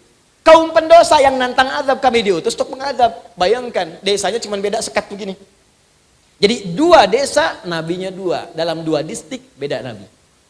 Jadi semua nabi lokal, termasuk Nabi Isa alaihi salam, Yesus, Mesias, itu beliau tugasnya di wilayah sebagian Palestina saja. Jadi kalau nyampe ke Indonesia kejauhan, ya, daerah sana. Nah, cuma satu nabi. Jadi begitu sampai ke Nabi Musa, Taurat, Hudan untuk Bani Israel. Nabi Isa, Injil, Hudan, Bani Israel. Begitu tiba Nabi Muhammad, di sini inti pembahasan kita. Karena ini nabi paling istimewa. Didoakan oleh nabi-nabi sebelumnya. Disebutkan isyarat namanya. Karena itu Allah berkehendak, karena ini nabi yang terakhir, diutus untuk semua manusia tanpa batas, tanpa ada sekat waktu, maka kitabnya pun mesti istimewa dan diturunkan di waktu yang istimewa, dan semua yang kena dampak kitab itu semua akan jadi istimewa. Maka ketika diminta turun melalui malaikat Jibril, turunkan pada Muhammad sallallahu alaihi wasallam wahyu ini. Begitu turun, Jibrilnya langsung diangkat naik status menjadi Sayyidul Malaikati wal Mursalin, pemimpin para malaikat. Kapan turunnya? Satu malam. Malamnya berubah naik status jadi malam penuh dengan pahala. Malam Al-Qadar, malam istimewa. Jadi kalau kita ingin memberikan sifat keistimewaan pada sebuah waktu, tambahkan ta di ujungnya. Misal, lail itu malam. Kalau malamnya beda, bukan malam biasa, malamnya istimewa, beda dengan yang lainnya, tambahkan ta di ujungnya. Berubah dari lail jadi lailah. Begitu diturunkan wahyu kepada Nabi Muhammad SAW, maka nama Lail berubah menjadi Lailah. Inna anzalnahu fi Lailatul Qadar. Begitu bersamaan kita ibadah, lebih daripada 1000 bulan pahalanya. Lail cuma malam, waktu. Jamaknya layali, turunannya lili, lela, lala, layali, lail, itu malam. Ibu leli, ibu malam-malam. Waktu. Lailah istimewa. Harinya apa? Turun di Jumat. Begitu turun hari Jumat, Jumatnya berubah jadi Sayyidul Ayyam, pemimpin hari. Bulannya apa? Ramadan. Begitu turun di Ramadan, berubah jadi Sayyidus Syuhur, pemimpin semua bulan. Turunnya di mana? Makkah. Makkahnya langsung mubarakah. Nabi pindah ke Yathrib. Yathrib itu kotor. Yathrib itu salah satu anak keturunan Nabi Nuh alaihissalam. Bertempat di situ, dikenal daerahnya dengan Yathrib. Pada masa Nabi Muhammad itu masih kotor, jauh tertinggal ekonominya. Datang Nabi ke situ, turun Quran, berubah nama, penuh dengan cahaya, jadi kota maju, bebas dari kemiskinan dalam 3 tahun. Maka dirubahlah namanya dari Yathrib jadi Al-Madinah Al-Munawwarah. Diturunkan pada Nabi Muhammad, naik status jadi Sayyidul Anbiya'i wal Mursalin. Apa kitab itu? Dirangkumlah di Quran surah kedua ayat 185. Paling kiri di pertengahan. Syahrul Ramadhan alladzi unzila fihil Qur'an. Nama kitab yang diturunkan pada Nabi Muhammad kita semua sudah mengetahuinya, namanya Al-Qur'an. Tapi yang tidak banyak dipahami, ayatnya seringkali berhenti di sini, nggak diteruskan. Teruskan ayatnya. Hudan. Apa fungsi Quran ini? Allah jawab langsung. Kalau Anda tanya kenapa ya Allah engkau turunkan Quran pada Nabi Muhammad? Apa fungsi Al-Quran? Apakah sekedar dibaca? Apalagi jadi pajangan? Apalagi jadi hiasan? Apalagi jadi objek untuk dijual mushafnya? Kata Allah bukan. Aku turunkan Quran di bulan mulia, waktu yang mulia, hari yang mulia, Rasul paling mulia, pada Nabi yang paling mulia, untuk menunjukkan misi yang istimewa pada Al-Quran itu dengan penuh kemuliaan. Apa misinya? Hudan. Ini dia. Karena Nabi diutus tanpa batas, maka kalimatnya bukan bani kada, ailah kada, kalimatnya linnas. Karena itu saya buka dengan mengenalkan nama manusia tadi di awal. Nas, manusia tanpa batas dengan sifat sosialnya, semua tanpa kecuali, kelompok manapun, tinggal di manapun, masanya kapanpun. Nas, hudan linnas. Karena kalimatnya nas, gak ada batas. Maka Al-Quran itu selalu akan update di setiap keadaan. Di zaman Nabi sampai sekarang dijamin oleh Allah. Maaf, jangankan isinya, semua kalimatnya pun dijamin dijaga oleh Allah, tidak akan pernah berubah. Sampai kita kembali kepada Allah pun. Ini mohon maaf ya. Coba kita sejenak diam dulu. Terus kita renungkan dengan akal sehat kita. Kalau Al-Quran ini itu karya manusia, pasti ada sifat-sifat kemanusiaan di dalamnya. Sifat-sifat makhluk. Makhluk itu kan selalu mengalami perubahan. Penyesuaian, bahkan bisa perubahan. Makanya semua karya makhluk itu rentan pada perubahan. Tulisan kita yang Latin, ejaan kita, selalu ada EYD, ejaan yang disempurnakan. Dulu ulama ditulisnya begini. Ulama. Sekarang baru jadi begini. Johnny DJ John Johnny pakai J sekarang. Quran gak ada yang berubah. Silahkan Anda cek. Setiap kalimatnya, setiap hurufnya sampai sekarang gitu-gitu aja. Apakah alif lam mim bertransformasi menjadi alam? Tidak. Alam nasroh tetap alam, alif lam mim tetap alif lam mim. Nggak berkurang hurufnya, nggak berkurang harakatnya. Bahkan semua sempurna, titiknya sempurna. Kalau bukan firman Allah, siapa yang bisa berbuat begitu? Al-Quran. Dengan cara apa lagi meyakinkan kebenaran Islam dan Qurannya? Silahkan cek. Dan sifatnya juga unik. Semua buku manusia, karya-karya manusia, kalau dibaca, Anda pasti bosan. Cuma Al-Quran di muka bumi ini yang dibaca berkali-kali tak pernah ada orang bosan dan pusing membacanya. Silahkan cek. Saya sepanjang ini jadi ustadz belum pernah dengar keluhan ada orang pusing baca Al-Fatihah. Al-Fatihah Quran bukan? Quran sehari 17 kali dibaca. Orang Islam pasti 17 kali baca Al-Fatihah. Kalau dia kurang baca 16 kali berarti sholat subuhnya cuma 1 rakaat.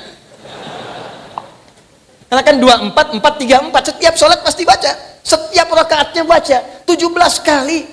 Silahkan cek novel paling bagus cari di Jogja, bacaan paling hebat, paling bagus digemari, baca 17 kali sehari. Demi Allah saya katakan gak akan sanggup. Sehari dibaca sudah 2 kali, mungkin 3 kali saya udah khotam nih, 4 kali bosan. Quran gak ada orang bosan. Tapi uniknya kalau dibaca cepat ngantuk. Itu cuma Quran. Nanti kalau kita belajar fikih ibadah, ada banyak yang unik. Cuman Quran. Anda baca Al-Quran, ya, itu 1 jam masih begini, online. Wah, ada berita, ada Sunda Empire, ada ini, ada macam. Sampai terakhir Waha Empire. Udah bikin gini, macam-macam. Bisa dibaca berjam-jam. Allahu Akbar, baca Al-Quran. Nun. Baru nun doang 1 tuh, udah bisa ngantuk. Kenapa? Karena memang hudan, ada musuhnya, ada setannya. Yang lain gak ada godaan. Jadi kalau ini bukan firman Tuhan, bukan firman Allah, mustahil punya sifat begini.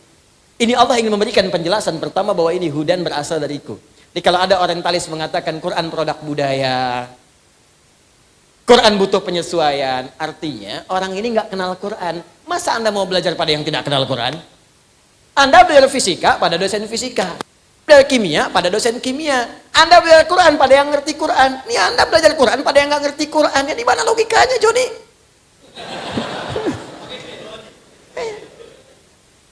Jadi kita tuh mesti ngerti juga, tempatkan logika kita sesuai dengan tempatnya. Ini belajar Islam pada yang tidak sholat kan nggak nyambung. Ya, kembali ke sini, balik ke sini. Nah, jadi saya ingin sampaikan bahwa ketika Allah menurunkan Al-Quran, maka disebut dengan hudan. Masih ingat kembali ke awal? Apa itu hudan? semua pedoman kehidupan kita. Semua solusi hidup kita di situ. Semua persoalan tentang hidup kita diterangkan di situ. Kamu kalau lahir kondisinya akan begini. Bahkan di rahim ibu kamu akan begini, begini, begini. Kalau lahir kamu butuh ASI. Berikan ASI ya sampai masa kesekian kalau sempurna.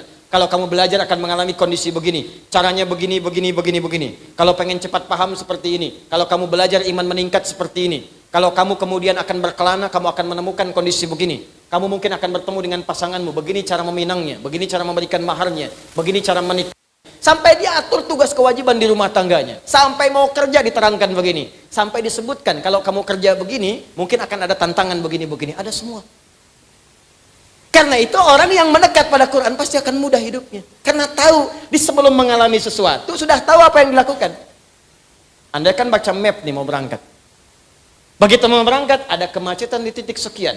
Belok kanan, belok kiri. Setelah 300 meter ada tukang somai. Ada semuanya. Nah itu Quran tuh begitu.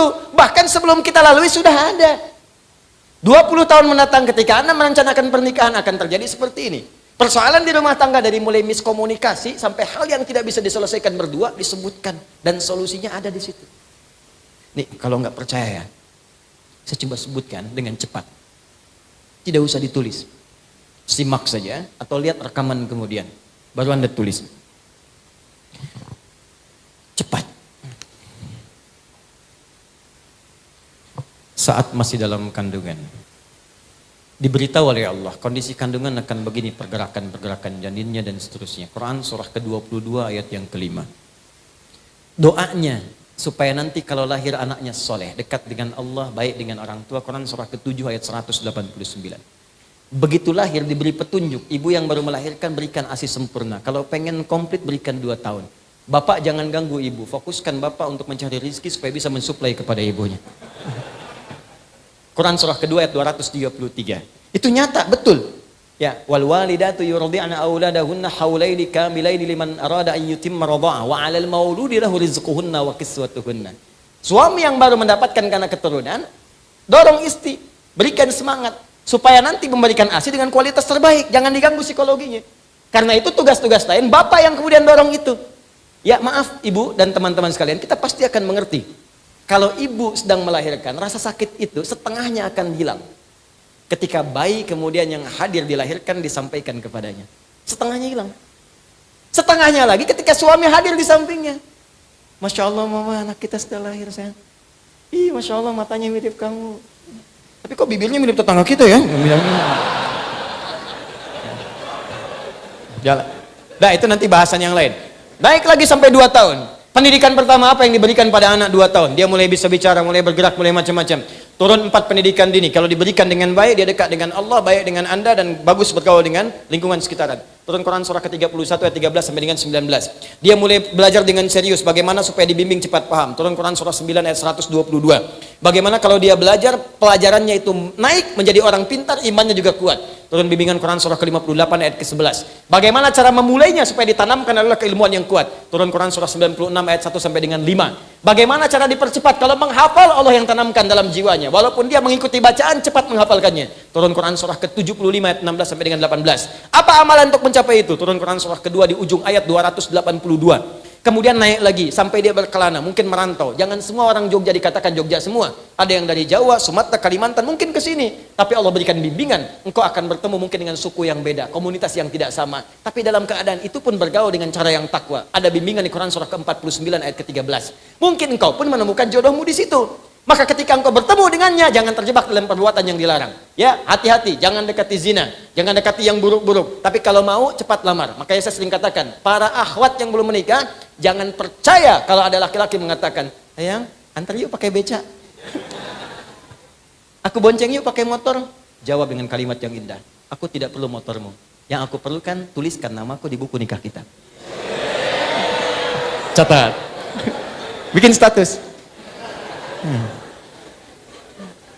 Aku tak peduli dengan motornya, yang aku impikan BPKB-nya. Oh, bisa aja. Apa itu BPKB? Buku pernikahan kita berdua. Langsung direkam sana. Tuh Bu, suaminya ngerekam Bu. masuk. Maka berikan maharnya yang terbaik. Turun Quran surah keempat, ayat yang keempat. Langsungkan pernikahan, jangan lama-lama. Quran surah 30, ayat ke-21. Bahkan saat menikah pun ada training khusus. Training Quraninya, ini pendidikannya. Nanti kalau menikah, suami kewajibannya begini, istri begini. Quran surah 4, ayat 34. Kalau ada persoalan komunikasi sampai hal yang tak bisa dipecahkan, cari orang bijak untuk berkonsultasi. Quran surah 4, ayat 34 sampai 35. Suami mulai bertugas mencari nafkah, bagaimana caranya? Turun Quran surah kedua ayat 168 yang standar. Kalau pengen cepat naik Quran surah kedua ayat 172. Ingin cepat lagi belum datang, keberkahan sudah dibuka. Turun Quran surah ke-7 ayat 96. Apa Anda kira bekerja tidak ada tantangan? Mungkin banyak tantangan. Kadang-kadang ada yang menyingkirkan, ingin menyungkurkan. Kata Allah itu biasa dalam kehidupan. Maka lakukan amalan ini, maka Anda akan dilindungi. Quran surah 17 ayat 79 sampai 81. Kalau ada yang sampai mengancam, lakukan zikir Nabi Yunus alaihissalam. Quran surah ke-21 ayat 87 sampai dengan 88. Anda bekerja tapi istri merawat anak-anak di rumah juga belum tentu mudah. Ada yang kadang-kadang teriak, ada yang berkata, amalannya lakukan Quran surah ke-17 ayat 23 sampai dengan 27. Setelah itu kadang-kadang Anda capek lah. Zikir Nabi Ibrahim Quran surah ke-26 ayat ke-80. Kalau Anda sakit, kata dokter, ini nggak ada obatnya. Ini mustahil. Kata Allah, separah apapun kalau Anda lakukan zikirnya Nabi Ayub, aku akan sembuhkan seperti aku sembuhkan Ayub.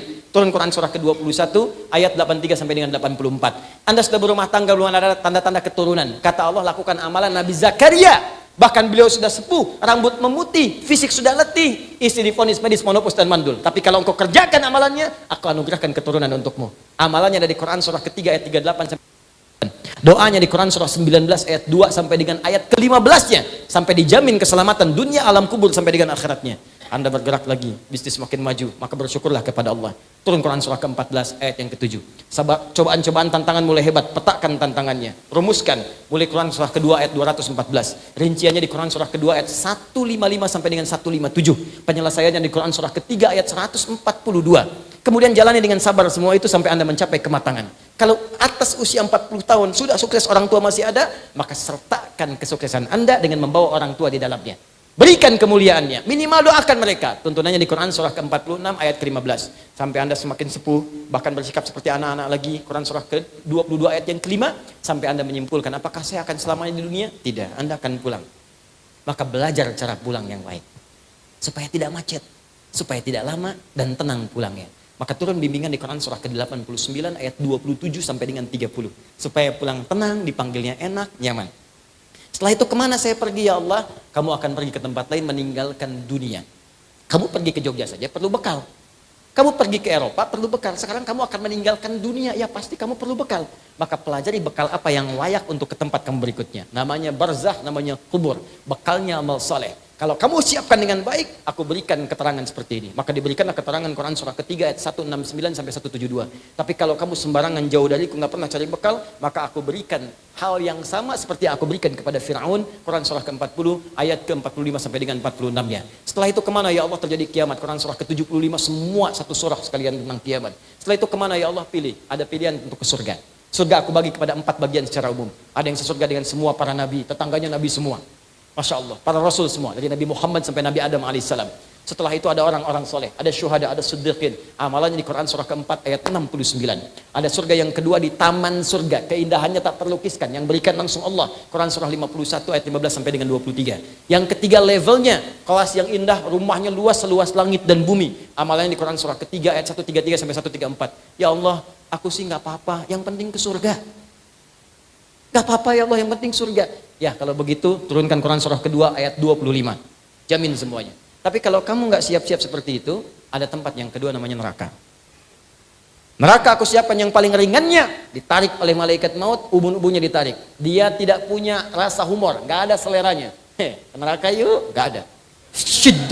Syidadun, ghilawun syidadun, bengis, kejam, tarik ubun-ubun, dicelupkan seperti bikin teh celup. Celup, angkat, celup, angkat, celup, angkat. Bahasa Arabnya nusli, innal ladzina kafaru bi ayatina sawfa nuslihim nara. Kami celupkan, angkat, celupkan, angkat. Sekali dicelupkan perbedaannya 1000 tahun. Satu harinya 1000 tahun, satu detiknya 48 hari. Celup, badalnahum juludan ghairaha liyadzuqul adzab. Angkat, kami ganti kulit yang baru supaya merasakan azab yang tidak sama dengan yang sebelumnya. Naik, angkat, turun, angkat. Itu yang paling ringan. Yang paling dalamnya neraka jahanam disediakan untuk orang munafik dan orang-orang kafir. Di Quran surah keempat ayat 140 paling kiri sebelah bawah. Kalau yang nggak ke surga, belum ke surga, nggak ke neraka, 50-50. Tempatnya di mana ya Allah? Aku turunkan surah yang ke-7 namanya Al-A'raf ayat 45 sampai 47. Dia akan ada di pertengahan antara surga dengan neraka. Dia melihat semua penduduk surga tapi ketakutan mendengar jeritan ahli neraka. Lihat bahasa Qur'annya. Melihat orang surga pengen ke surga, ketakutan mendengar. Jadi nggak bisa ngintip ke neraka. Lihat bahasa Qur'annya. Anda keluar dari masjid ini jam 2:30 malam. Begitu keluar, di atas pohon ada suara. Ngintip nggak? Apa? Pasti Anda lari. Jadi di dunia aja begitu sudah ketakutan, apalagi jeritan tiap waktu. Nggak berani ngintip, berharap pengen ke surga. Maka dengan rahmatku, aku ambil dia, aku tempatkan dia di surga. Setelah proses hisab selesai seluruhnya, 1 hari 1000 tahun. Ada semua. Tunjukkan pada saya mana yang nggak ada di Quran. Ada semua. Makanya ketika Nabi diutus untuk menerangkan Quran, Nabi pun disebut hudan. Walladzi arsala rasulahu bil hudan. Allah ngutus rasulnya dengan hudan. Makanya ketika Quran diterangkan oleh Nabi jadi hudan. Semuanya indah. Berhasil semua. Tenang, nyaman, bahagia, sukses. Nih pembuktian terakhir. Pembuktian terakhir. Bukan ceramah terakhir, kita masih sampai Isya. Pembuktian terakhir. Lihat sini baik-baik.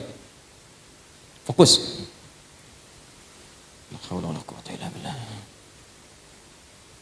Ya Allah, ampuni dosaku ya Allah. Datang. Gak apa-apa Pak, udah. Terima kasih. Alhamdulillah. Akhirnya yang dapat hidayah juga. Biasanya datang sendiri, nerangin sendiri, ngapus sendiri, nulis sendiri. Biasa, bawa kameramen sendiri. Allah, jemaah cuma ngelihat, kadang senyum, ketawa, masuk surga. Oh, enak banget. Sempurna hidupnya. Ini lihat sini. Al-Quran diturunkan di mana? Ya kalau tidak tahu cepat katakan wallahu alam gitu aja. Wah, keburu habis waktunya. Ya. Malaikat ditanya, di jawabannya apa? Wallahu alam. Qalu subhanaka la ilma lana illa ma 'allamtana. Al-Baqarah 32. Sahabat ditanya, Allah wa Rasulullah alam, selesai. Anda malaikat bukan, sahabat bukan. Di mana Quran diturunkan? Allahu a'lam. Ya, di mana Quran diturunkan? Masa Allahu a'lam di Mekah.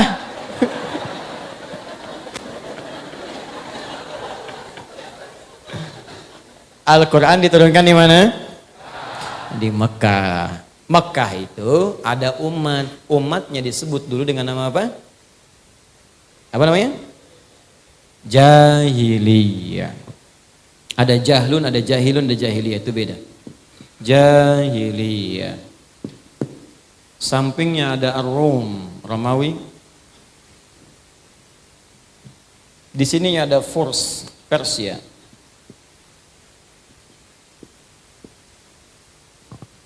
Romawi maju bu, punya imperium. Peninggalannya sebagian ada di sini. Saya sempat diizinkan Allah untuk belajar di Tripoli, Libya. Punya leptis magna dengan Subrata. Itu sepanjang laut Mediterania sampai ke Italia, sampai ke sana. Itu peradaban Romawi masih terlihat sampai sekarang. Bekas-bekasnya masih ada. Kolosiumnya, masuk saya ke sana. Saya masuk, saya pelajari, saya lihat. Bahkan mereka sudah punya sistem spa, salon spa gitu. Udah ada. Bikin, saya lihat semua. Ada pertarungan, tempat gladiator macam-macam, ada semua.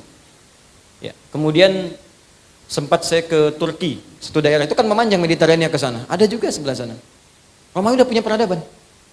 Persia punya kekaisaran. Sampai sekarang kelihatan sistemnya dan sebagainya. Maju. Terutama ahli di bidang administratif. Ahli di bidang administratif. Makanya bahasa Arabnya menteri itu wazir. Wazir itu asalnya bahasa Persia. Dari Persia. Ya karena dulu mereka pakar di bidang administratif. Tapi di Mekah ada apa? Romawi tidak, Persia jauh. Yang ada jahiliyah. Jahlun itu bodoh. Jahilun orang bodoh. Bodoh di sini tidak harus melulu dipahami, nggak punya pengetahuan, belum tentu. Jahlun dalam bahasa Arab bisa juga diartikan tidak kenal pada nilai-nilai kebaikan.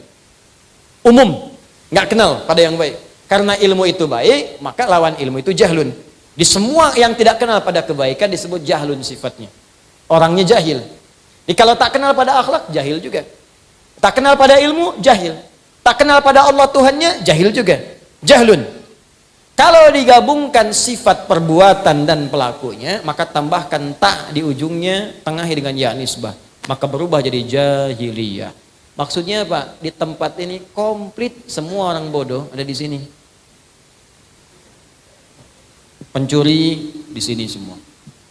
Begal, lengkap. Saya cuma ngasih tahu ya, pembegal sekarang mendingan cepet tobat deh. Nggak ada apa-apanya dengan yang jahiliyah. Jahiliyah itu kalau sudah membegal profesional, sekampung begal semua. Betul, namanya Gifar. Gifar itu kampung begal. Bahkan pimpinannya namanya Jundub bin Junadah. Ketika tahu ada Nabi bawa petunjuk, datang ke Mekah, langsung tobat. Itu baru lihat Nabi, langsung kemudian bersyahadat. Senyumnya, auranya, kebaikannya. Ya Rasulullah ausini, Rasulullah berikan wasiat kepada aku pesan yang tegas. Kata Nabi, pulang dulu kamu ke Gifar, sabar dulu dakwah di sana. Tidak ya Rasulullah, aku nggak akan pulang sebelum aku ikrarkan syahadatku di depan orang-orang Mekah dekat Ka'bah ini. Kata Nabi, jangan dulu, kamu ini masih lemah, nanti kamu malah diintimidasi. Tidak ya Rasulullah, saya ini membegal terang-terangan, masa syahadat sembunyi-sembunyi? Datang dia ke Ka'bah mengatakan, ya masyarakat Quraisy, asyhadu an la ilaha illallah wa asyhadu anna Muhammad Rasulullah. Hei semua orang Quraisy, saksikan, aku bersaksi tiada Tuhan selain Allah dan Muhammad SAW Rasulullah. Apa yang kalian mau lakukan? Dipukulin. Jatuh pingsan. Sebelum dilanjutkan datang Ali bin Abi Thalib. Di riwayat lain mengatakan Hamzah ya bin Abdul Muttalib. Datang, jangan teruskan. Kenapa jangan diteruskan? Ini orang-orang Gifar. Dagangan kita semua lewat situ. Kalau tahu orang Gifar ini mati, semua dagangan kita nggak akan ada yang aman. Kalau gitu jangan teruskan. Ya, teruskan. Pulang kemudian ke Gifar, dakwah di Gifar, mantan begal dakwah. Begitu Nabi kemudian hijrah ke Madinah, menetap di sana, heboh Madinah, dog digdug, suara kaki bergemuruh. Keluar melihat, ternyata sekampung Gifar dipimpin Jundub bin Junadah datang ke Madinah untuk menyatakan masuk Islam. Mantan begal, tobat, begal paling profesional, tobat jadi dai, dan setelah itu banyak meriwayatkan hadis. Masih ingat teman-teman, kalau bangun tidur baca doanya apa? Langsung aja, alhamdulillahilladzi ahyana ba'dama amatana wa ilaihin.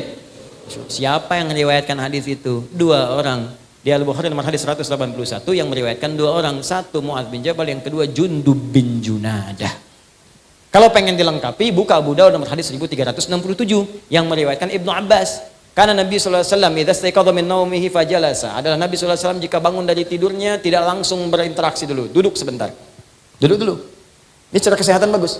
Famasakha biyadihi min athari naumihi, maka beliau melihat tangan terbaiknya, tangan bersihnya untuk menghapus bekas kantuknya.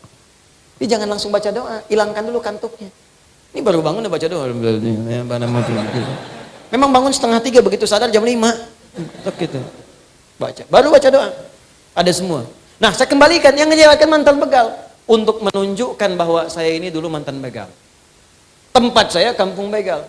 Maka disebutkanlah nama daerahnya untuk mengingatkan orang-orang di masa depan. Ayo tobat, balik. Ini perbuatan nggak bagus. Maka disebutkanlah dengan nama daerahnya, diambil kunyahnya. Kunyahnya Abu Dzar, asalnya dari Gifar. Kalau ingin menunjuk daerah, tambahkan al di depannya, ujungnya i. Ana Abu Dzar al-Ghifari. Tambah al, ujungnya i. Sama dengan begini, maaf, Syekh Nawawi Al-Bantani, Syekh Yasin Al-Padangi, Imam Al-Bukhari, namanya bukan Al-Bukhari, namanya Muhammad, punya bapak Ismail, punya kakek Ibrahim, kakek buyut Al-Mughirah, yang buyut Al-Bardizbah, tinggal di Kecamatan Jongfah, Kabupaten Bukhara, Provinsi Khurasan, negaranya sekarang Uzbekistan. Karena dari Bukhara maka menyebut Al-Bukhari. Anda siapa misalnya? Anda Yono. Dari Darsan, Jogja, kembali ke Mekah. Kenalkan, ana Yono Al-Darsani Al-Jogjai. Al-Imperiumi Al-Qadimi misalnya. Nah, itu. Ini tobat semua. Jadi, pezina, lengkap. Kalau bosan dengan istri bosan dengan suami, tukeran dengan tetangganya besok.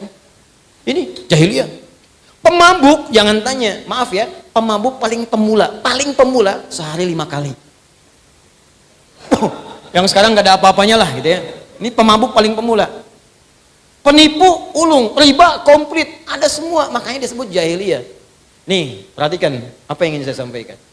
indahnya Allah memberikan pelajaran pada kita. Al-Quran tidak diturunkan di Romawi. Supaya orang tidak berkata, pantas umatnya maju, ya Romawinya sudah maju. Al-Quran tidak diturunkan di Persia supaya orang tidak ngeles mengatakan, pantas hebat Al-Quran yang turun di Persia. Tapi Allah turunkan di sini.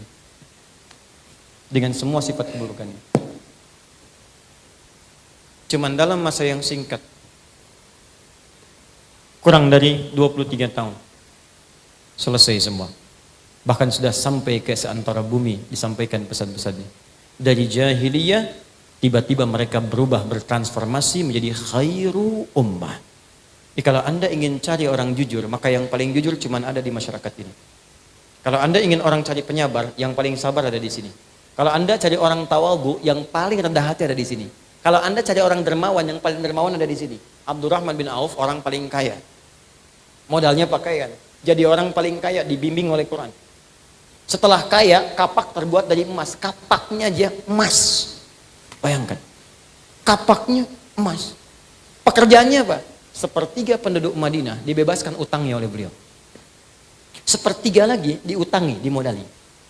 Sepertiga lagi disantuni. Artinya semua orang Madinah dibantu semua. Itu baru satu orang. Muncul 12.000 sahabat Nabi. 38-nya panglima. Satu kekuatan panglimanya bisa menaklukkan Romawi dan Persia. Khalid bin Walid. Khalid datang ke Persia. Udah takluk, ratu Persianya pegang botol racun. Kata Khalid, sudah, apa itu? Kata Khalid, ini racun, kata ratu Persia, ini racun paling dahsyat di sini, yang kalau diminum sedikit saja sudah kehilangan nyawa. Coba lihat, kata Khalid. Diambil.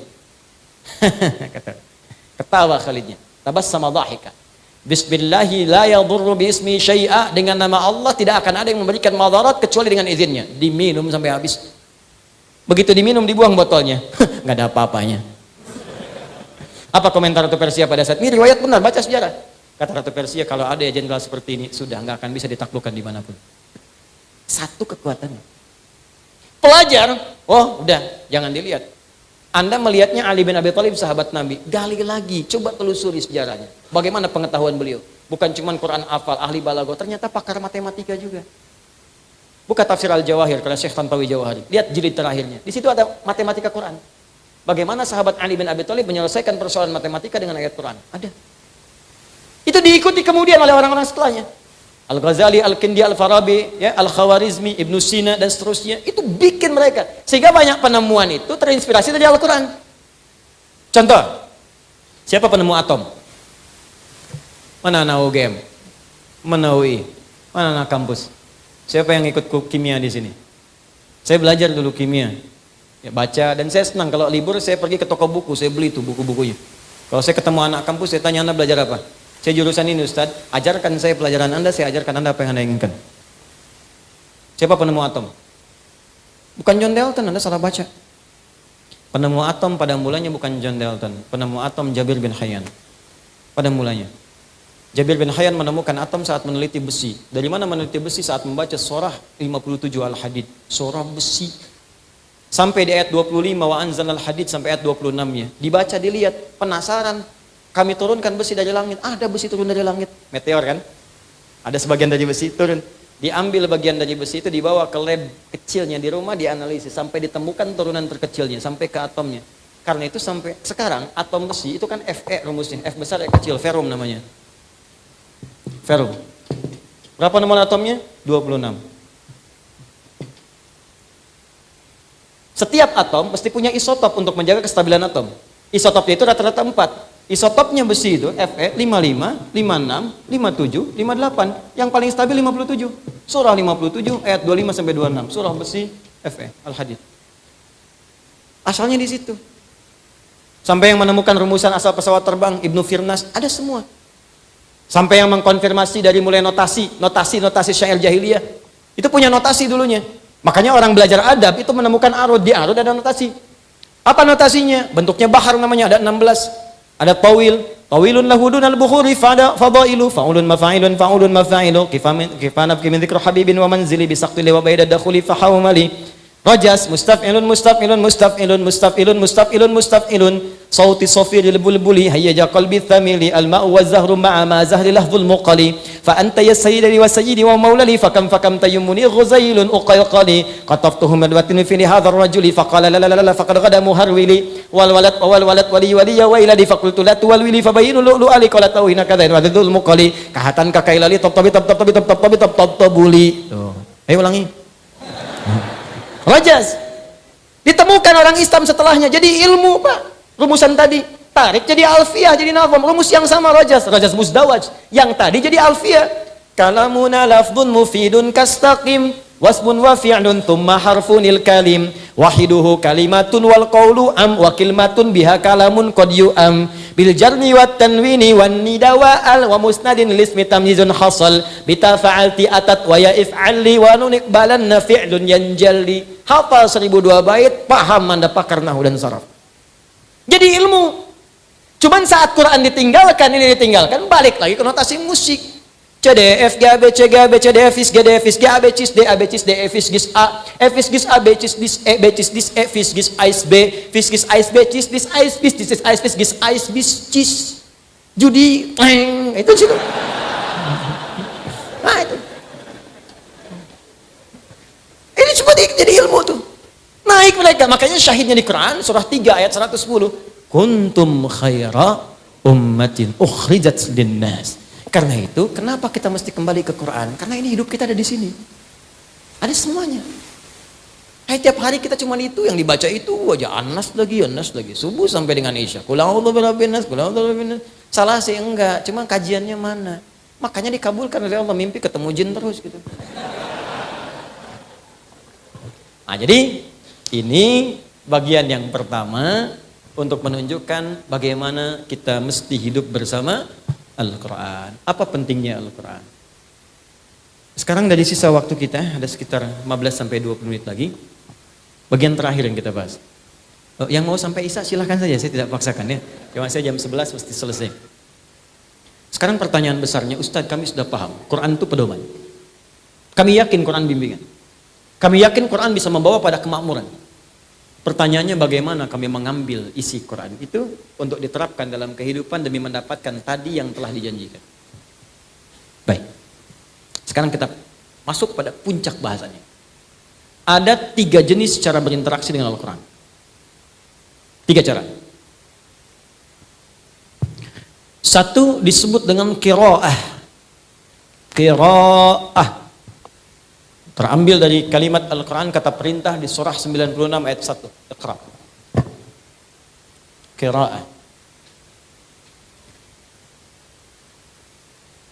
Yang kedua tilawah.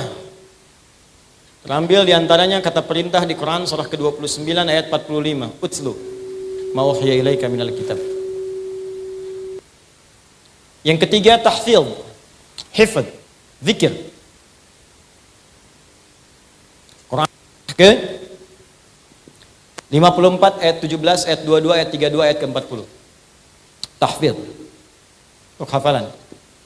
Bahasanya zikir di situ. Zikir. Kalimat zikir dan hafidz digabungkan di Quran surah ke-15 ayat 9. Inna nahnu nazzalna dzikra wa inna lahu lahafizun. Apa itu qiraah? Ini pembuka pertama, Bu, Pak. Enggak mungkin tilawah kecuali lewat qiraah. Tidak mungkin tahfidz kecuali lewat qiraah. Qiraah itu secara singkat artinya membaca yang tertulis atau menghadirkan yang diingat tanpa menuntut pemahaman apa yang dibacakan itu. Kalau ingin lebih cepat lagi artinya kemampuan untuk membaca sesuatu tanpa adanya tuntutan untuk memahaminya. Yang penting baca dulu, bisa baca. Itu qiraah namanya. Karena itu ketika awal-awal Nabi turun, kalimatnya menggunakan iqra. Bukan menggunakan utslu, tilawah. Kalau tilawah, dia punya 3 arti. Tilawah itu 1 baca, 2 pahami yang dibaca, 3 amalkan yang dipahami itu. Itu tilawah. Kenapa wahyu pertama tidak turun dengan kalimat utslu tapi iqra? Untuk menunjukkan dan menguatkan sifat ummi Nabi Muhammad SAW. Yang jangankan paham, baca aja nggak bisa. Makanya kalimatnya berkata iqra. Kata Nabi, ma'ana biqari, saya baca aja nggak bisa. Saya betul-betul nggak bisa baca. Maka Allah langsung menyempurnakan kalimat itu dengan menurunkan kemudian kelengkapannya. Iqra bismi rabbikal ladzi khalaq. Kata Allah, kamu baca, lakukan karena Allah. Bukan karena nggak ada guru yang bisa mengajar kamu membaca. Bukan karena kamu tidak pernah sekolah. Lakukan semua karena Allah yang menciptakan engkau saja begitu mudah. Apalagi membuat engkau bisa mengikuti bacaan. Lebih mudah bagi Allah. Jadi di sini ada qiraah. Dari sini diturunkan kemudian akar katanya sampai ketemu kalimat Quran. Quran itu dari qiraah juga. Asal kata qiraah sebetulnya akar katanya qur'u. Al-qur'u, qur'un, qaf, ra, hamzah begini. Qur'un. Bunyi yang terdengar. Makanya kalau kita baca umumnya diperdengarkan bunyinya. Nih lihat sini.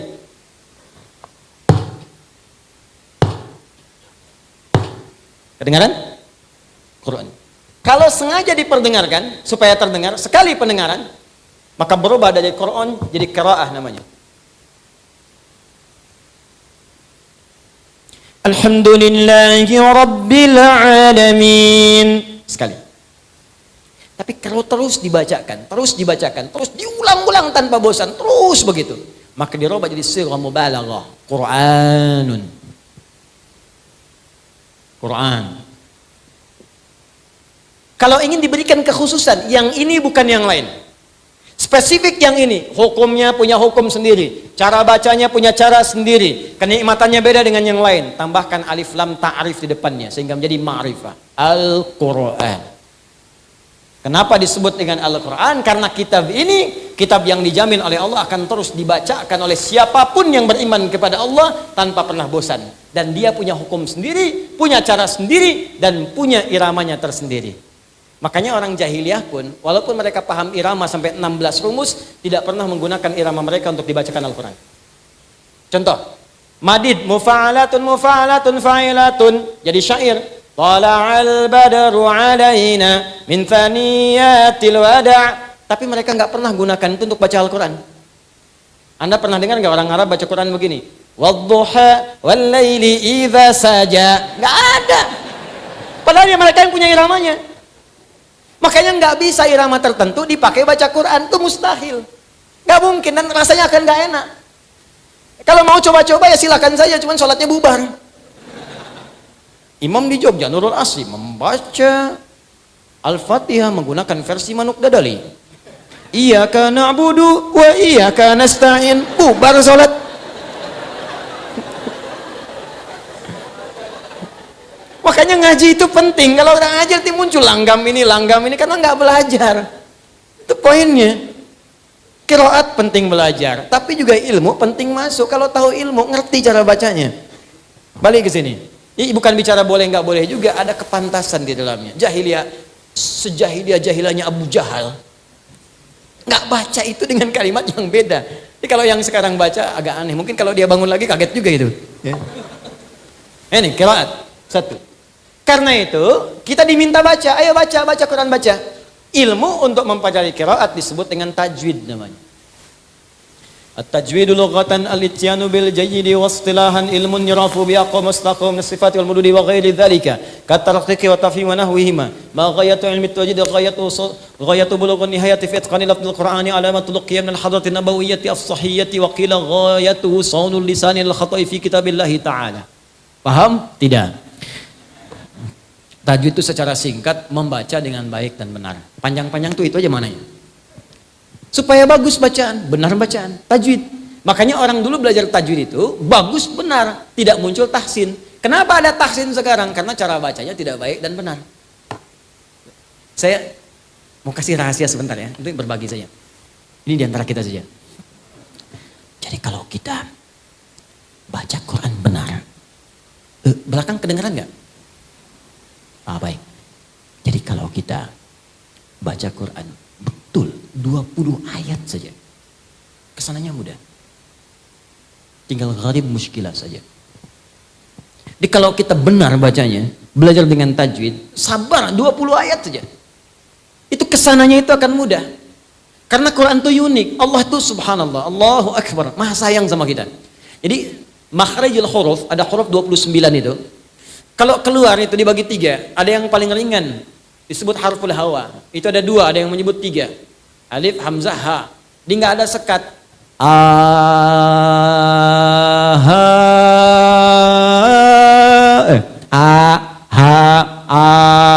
Tuh. Nggak ada sekat. Disekat di sini.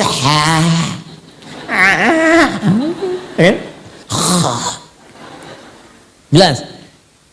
Yang kedua itu nanti keluar yang agak sulit. Bok, bok, bok, wala bok.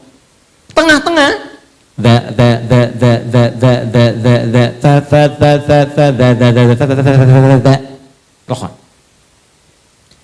Perhatikan keindahannya. Begitu kita baca Quran surah Al-Fatihah, dari mulai udara, di sini hawa, sampai ke lisan, sampai ke bibir. 3 ini disingkat dengan 3 huruf, alif, lam, dan mim. Alif dari hawa, lam sampai ke lidah, mim sampai ke bibir. Dari segi tajwid, bukan tafsir. Setelah itu dimulai dengan pertengahan. Dha.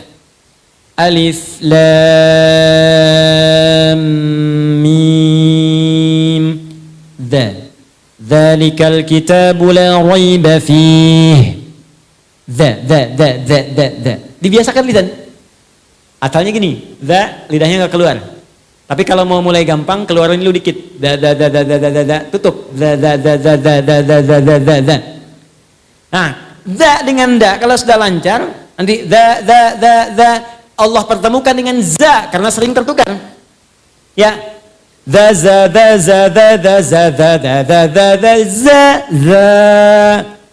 karena kalau nanti nggak lancar, baca idza aja ketukar-tukar. Azalzalah. Idza zulzilatil ardu zilzalah.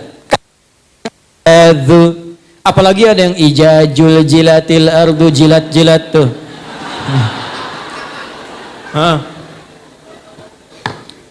Lihat sini, setelah dha-nya lancar, dipindahkan zi, ayat 3-nya. Alladzina yu'minuna bil ghaib. Dadi. Setelah dha dengan zi lancar, ketemu za. Alladzina yu'minuna bil ghaibi wa yuqimuna as-salata wa mimma razza. Dadi za. Setelah lancar za, zi dipertemukan dengan zi, ayat 4. Walladzina yu'minuna bima unzila ilaih.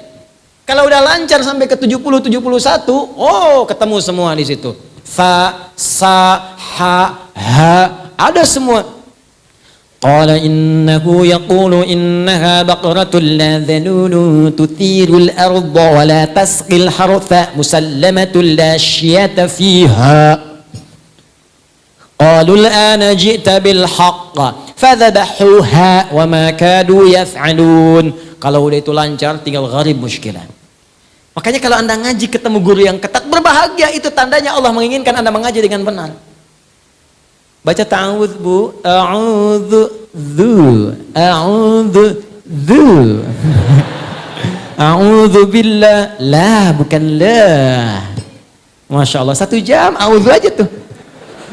Kalau sudah seperti itu jangan ngadu ke suami bu, papa ketat gurunya, yang lain aja. Tidak, Anda masih mending. Dulu saya ngaji, pertama kali talaqi, mau ngambil qiraat, datang ke salah satu syekh. Masih untung saya, sampai ke Al-Baqarah. Ada teman baru Al-Fatihah.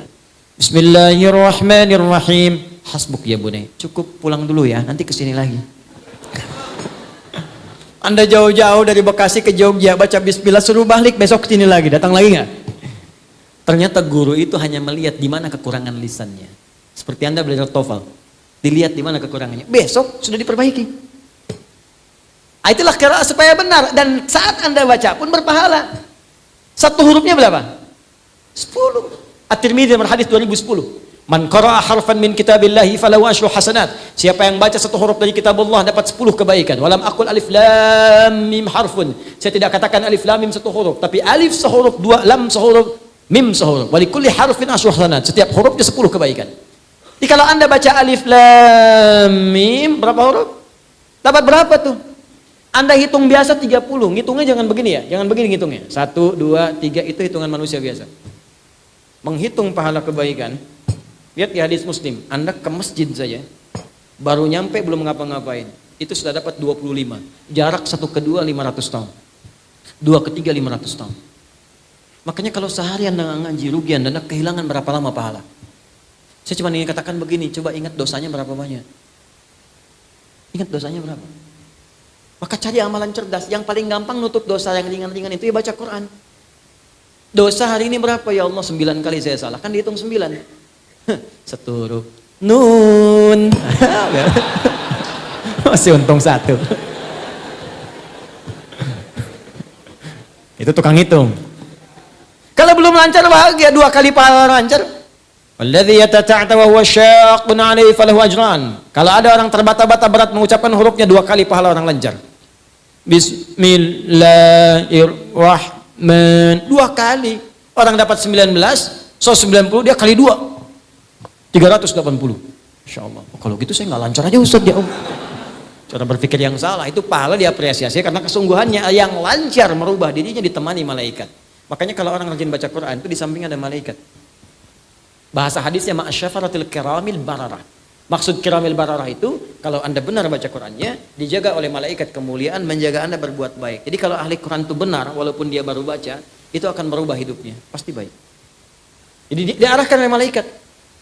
Didampingi kemanapun dia pergi didampingi. Makanya rajin baca Quran qiraah. Ya dulu ada gerakan 1 hari 1 juz bagus. Baca itu.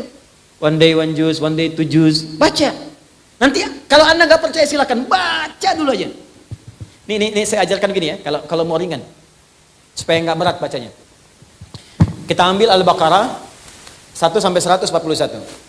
Al-Fatihah kita simpan karena sudah hafal insya Allah semua. Kalau mau gampang, susah melihat 141 ayat, bagi 5 waktu sholat. 141 bagi 5 berapa? 28. 28. Jadi setiap subuh 28, zuhur 28, asar 28, maghrib 28, isya 28. Bagi 2. 14. Sebelum subuh 14 ayat, setelah subuh 14 ayat. Sebelum zuhur 14, setelah zuhur 14. 14 ayat itu kan paling 5 menit, Pak. Apa nggak punya waktu untuk akhirat kita 14 menit? Apa tidak punya waktu untuk cahaya kubur kita 14 menit? Hanya 5 menit saja, 14 ayat. Nanti rasakan perbedaannya saat kita pulang. Saya cuma katakan begini. Setiap kita pasti pulang. Kita pasti meninggal. Itu pasti. Dan kita nggak bisa pilih. Mungkin hari ini, mungkin sore ini, mungkin malam ini. Dan kita yakin kita pulang. Saya tadi katakan, Anda ke Jogja saja, ke sini aja butuh bekal. Itu baru antar dunia, di inter dunia di situ. Sekarang kita mau meninggalkan dunia, dan bekal apa yang kita bawa? Minimal perbanyak ini. Sekarang anak-anak kecil sudah pada hafal malah Pak. Anak kecil, 4 tahun, 5 tahun hafal Quran 30 juz. Ya, saya mengajar di Bekasi itu ada anak-anak bimbingan. Ada yang belum TK bahkan. Maghrib sekarang hampir setengah 7 di Bekasi. Mereka jam setengah 6, jam 6 sudah datang ke masjid. Berjamaah di masjid, menghafal Quran. Ada yang sekian juz, ada yang khatam dan seterusnya. Ada yang Ba'da Isya baru pulang, Ba'da Isya kerjain PR di masjid. Anda bayangkan anak 3, 4 tahun, 5 tahun, sampai menghafal Quran khatam 30 juz. Untuk persiapan dia pulang, padahal dia belum balik. Anda diberikan 30 tahun, 40 tahun, 50 tahun, apa yang Anda kerjakan kalau sampai hari ini aja baca belum punya waktu? Apa yang Anda lakukan? Berusaha dengan benar. Saya sering sampaikan sebuah kisah yang anak dari masjid itu Mu'ab. Sampai dihafal Quran padahal buta matanya, menempuh jarak 20 km, pakai motornya jadul. Di tengah jalan dia mengulang-ulang kembali, diantar bapaknya. Bapaknya kemudian tak hafal, anaknya hafal. Padahal bapaknya melihat. Satu kali datang reporter tuh, mengecek, kenapa Anda mau menghafal Quran begini? Apa jawabannya? Demi Allah katanya.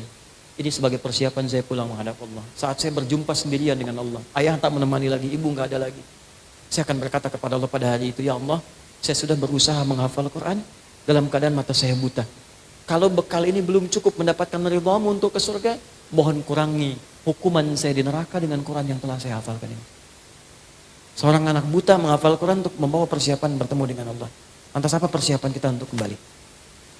Makanya mulai dari sekarang, pasti akan ada perubahan termasuk pada hidup kita di dunia. Saya berani mengatakan ini karena saya telah memulainya untuk diri saya pribadi. Setidaknya semua yang dijanjikan 100% tidak ada yang luput sampai hari ini. Maka saya yakin kita semua bisa. Syarat membaca Quran bukan jadi ustaz. Cukup kita beriman pada Allah, maka orang beriman pasti akan bersentuhan dengan Al-Quran. Walladzina yu'minuna bima unzila ilaik. Apa yang diturunkan pada Nabi Muhammad? Al-Quran. Bikin waktu dari sekarang, bikin kurikulum. Kalau sudah lancar, naikkan pada yang kedua. Apa yang kedua? Tilawah. Ini. Mulai pahami isinya. Sampai kapan baca Quran nggak ngerti isinya? Bahkan ada sindiran halus tapi tajam. Buka Quran surah 29 ayat 45. Allah menyindir lewat sholat, pakai utslu dari tilawah. Tilawah itu kan baca, pahami, amalkan. Kata Allah, utslu ma uhiya ilaika minal kitab wa aqimis sholat. Sebelum engkau sholat, baca dulu, pahami dulu bacaan-bacaan sholat, bacaan-bacaan Quran, yang engkau akan bawa dalam sholatmu. Setelah paham, baru sholat. Belajarnya begitu. Bukan berarti Anda sholat gak paham gak boleh, tidak. Maksudnya kalau ingin berkualitas, pahami sampai paham, baca. Sekarang saya tanya, berapa persen bacaan sholat pahami? Ruku ngerti gak yang dibaca? Sujud paham gak? Ya bagaimana Anda bisa khusyuk kalau gak ngerti yang dibacakan? Bagaimana bisa nikmat kalau gak paham? Makanya pikirannya liar. Di dalam hadis Abu Daud, kata Nabi, setan itu kalau kita sudah takbir, datang setan menggoda. Ada setan penggoda orang sholat namanya khinzib. Bahkan dari sejak wudhu namanya walhan. Itu setan yang menggoda Anda, apakah saya batal nggak? Udah batal nggak? Itu walhan namanya. Saat sholat Anda sudah begini komat, itu masih bisa fokus, nggak ingat apa-apa. Tapi kalau Anda takbir, kata Nabi, kalau Anda sudah bertakbir, fayaqulu syaitanu udhkur kada, maka setan mulai menunaikan tugasnya di situ. Mulai bermain dia. Ingat ini ya, ingat itu ya. Makanya jangan kaget ketika Anda mulai takbir, semua diingat. Allahu Akbar, status belum diupdate, media sosial belum dijawab, macam-macam muncul semua. Bahkan ceramah saya pun ini nanti muncul di zuhur nih kalau nggak percaya. Allahu Akbar, ingat ya, kata Ustaz Adi, begitu kamu takbir, setan akan menggoda. Itu setan tuh. Setan itu. Ada. Nah caranya bagaimana memahami? Jadi begitu lisan mengucapkan Allahu Akbar, pikiran menerjemahkan Allah Maha Besar, hati meresapi. Aku mengatakan Allah engkau maha besar, tapi aku sering merasa besar dalam kehidupan. Sombong pada orang, merasa diri yang paling hebat. Itu akan hadir kehusyuan dalam jiwa kita. Itulah tilawah. Makanya orang tua kita dulu sampai kekinian, bahkan ada kalau ada kegiatan formal itu selalu kalau ada yang baca Quran, qiraah namanya qari, di sampingnya pasti ada yang menerjemahkan. Umumnya begitu. Untuk menyampaikan makna umumnya. Kalau yang baca qari, yang menerjemahkan siapa namanya? Tuh, sari tilawah. Ya di bahasa Arab sebutnya tilawah saja. Cuman masuk ke Indonesia, mungkin yang pertama kali tilawah namanya busari. Makanya disebut sari tilawah. Kalau Dodi mungkin Dodi tilawah. Nah ini tilawah. Nah sekarang bagaimana praktek tilawah yang diajarkan, ditunjukkan oleh Nabi? Gini caranya. Tidak harus memaksa diri kita dari awal sampai akhir. Tidak. Yang kita butuhkan aja apa? Al-Fatihah jelas butuh. Jelas karena dipakai tiap hari dalam sholat. Maka sekarang coba tilawah Al-Fatihah, tilawah, baca tafsirnya, amalkan isinya. Setelah itu, coba cek pekerjaan kita, tuntutan aktivitas keseharian, apa yang kita kerjakan, passionnya apa? Anda pengajar, kenapa Anda tidak mengeluarkan ayat-ayat mengajar dalam Al-Quran? Ayat-ayat ilmu. Teman-teman yang kampus, yang kuliah, kenapa nggak keluarkan ayat-ayat ilmu? Pelajari bagaimana cara belajar yang efektif, cara mengingat, cara menghafal. Bahkan kalau Anda benar, Anda akan masuk golongan kelima. Manusia sekarang cuma 4. Cepat ingat, lambat lupa. 1. Agak jarang juga sekarang. Cepat ingat, cepat lupa. Banyak. Cepat ingat, teman-teman sekalian, maaf. Lambat ingat, lambat lupa. Ini lebih banyak. Yang keempat makin banyak. Cepat ingat, cepat lupa. Maaf, lambat ingat, cepat lupa. Ingatnya lambat. Udah 2 jam saya ceramah, paham? Tidak. Terangkan lagi, paham. Keluar masjid, lupa. Lambat ingat, cepat lupa. Tapi yang ini melahirkan manusia kelima. Cepat ingat, sulit lupa. Jadi bukan mau ingat, mau lupa susah. Dibacakan sekali hafal. Itu mau lupa susah. Biasanya kan yang begitu utang. Ini ilmu. Ada keluarkan. Coba ibu belakang, berapa lama ibu jadi ibu? Akhwat, kenapa nggak mengeluarkan ayat-ayat bimbingan jadi perempuan dalam Al-Quran? Apa tugas perempuan? Apa kewajibannya? Sehingga Anda mengerti kenapa saya mesti berhijab. Apa bedanya hijab dengan kerudung? Kenapa saya mengerjakan ini? Bagaimana kalau datang bulan tiba? Apa yang dikerjakan? Ada semuanya. Bagaimana mencari jodoh yang baik? Laki-laki yang baik, suami yang baik. Apa ciri-cirinya? Ada semua. Termasuk antum, ikhwan, ada semuanya. Jadi suami yang baik, ayah yang baik, ada semua. Bekerja ada, seperti yang saya bacakan tadi. Kenapa kita tidak turunkan? Yang telah merumuskan itu, sampai didetilkan dengan keterangan nabinya, ini ayatnya, ini hadisnya, ini ayatnya, ini hadisnya, adalah Al-Imam Al-Bukhari. Dan menuliskan ini selama 16 tahun. Cuman kitab ini sekarang tidak diaktualisasikan dalam bentuk pelajaran-pelajaran detail tematik. Cuma jadi bacaan dan kajian saja.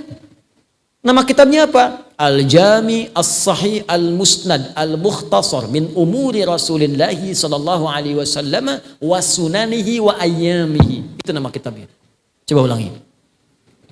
Kepanjangan singkat Sahih Al-Bukhari. Itu kitab hadis Sahih Al-Bukhari.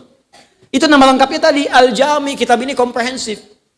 Komprehensivitas. As-Sahih semua isinya benar. Al-Musnad saya teliti tersambung ke Nabi. Di semua yang disampaikan Al-Bukhari bukan pendapat sendiri. Ini keterangan tentang Quran, ini hadisnya. Misal, nomor hadis 4017 misalnya, ya. Oh maaf, 4179. Apa hadisnya? Khairukum man ta'allama al-Qur'ana wa 'allama. Khairukum man ta'allama al-Qur'ana wa 'allama.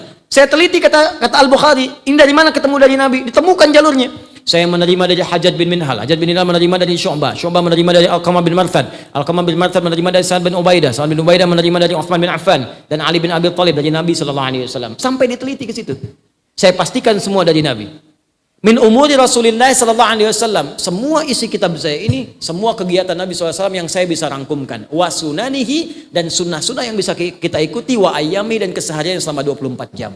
Disusun menjadi 97 pembahasan, 97 kitab. Setiap pembahasan ada ayat, ada hadis. Anda pelajar, buka kitab yang ketiga, Kitabul Ilmi. Di situ ada tuntunan cara belajar efektif seperti Nabi menunjukkan. Hasilnya Ali bin Abi Thalib, Abu Hurairah, dan ulama-ulama besar. Anda imannya turun naik, Ustaz. Kalau naik, semangat ibadah. Kalau turun. Buka kitab kedua, Kitabul Iman. Anda siapa? Diplomat, birokrat, buka Kitabul Imarah. Anda perawat, dokter, Kitabul Marid. Ada semua, 97 kitab. Keluarkan, bikin kurikulum, Anda passionnya apa, keluarkan bimbingannya, terapkan. Demi Allah, kalau Anda kerjakan seperti ini, Anda rasakan sesuatu yang berbeda. Rasakan bedanya, bedakan rasanya, dan pasti akan terasa bedanya. Kerjakan. Terakhir, tutup. Saya tutup, tahfidz. Kan kalau kita mau kerjakan, tapi bawa-bawa mushaf, capek juga. Antum mau rapat di kantor, rapat dalam Al-Quran. Mau lamaran, cara lamaran dalam Al-Quran, kelamaan. Kata Allah, mau nggak kalau saya berikan rumus cepat, mudah menghafal Al-Quran semudah-mudahnya. Maka turunkan yang ketiga namanya tahfidz. Menanamkan Qurannya dalam jiwa kita. Jadi kalau mau dibawa kemanapun ada. Ada ayat mata, langsung di matanya. Jadi begitu menatap, mata kita dibimbing. Ini yang harus ditatap. Ini yang dipalingkan. Mendengar ada ayat telinga. Telinga kita langsung dibimbing, ayatnya muncul. Bahkan kalau salah lihat, ayatnya langsung muncul. Qul lil mu'minina yaghuddu min absarihim. Kaki mau jalan, wala tamshi fil ardi maraha. Wa ibadur rahmanil ladzina yamshuna 'alal ardi hauna. Ada semuanya, dibimbing Quran, jadi manusia Quran Anda. Itu yang paling indah. Wah, kalau sudah begitu enak. Demi Allah tidak ada kenikmatan kecuali Al-Quran. Saya buka karantina untuk menghafal Quran dengan cepat dari metode Al-Quran. Kita beri nama At-Taisir. Insya Allah 30 hari hafal Quran. Dan ternyata ada yang hafal 15 hari. 18 hari, 22 hari. Demi Allah saya katakan, setiap orang yang sudah selesai hafalan Qurannya, itu bisa jatuh tersungkur karena saking mendapatkan kenikmatan yang luar biasa yang belum pernah dirasakan sebelumnya.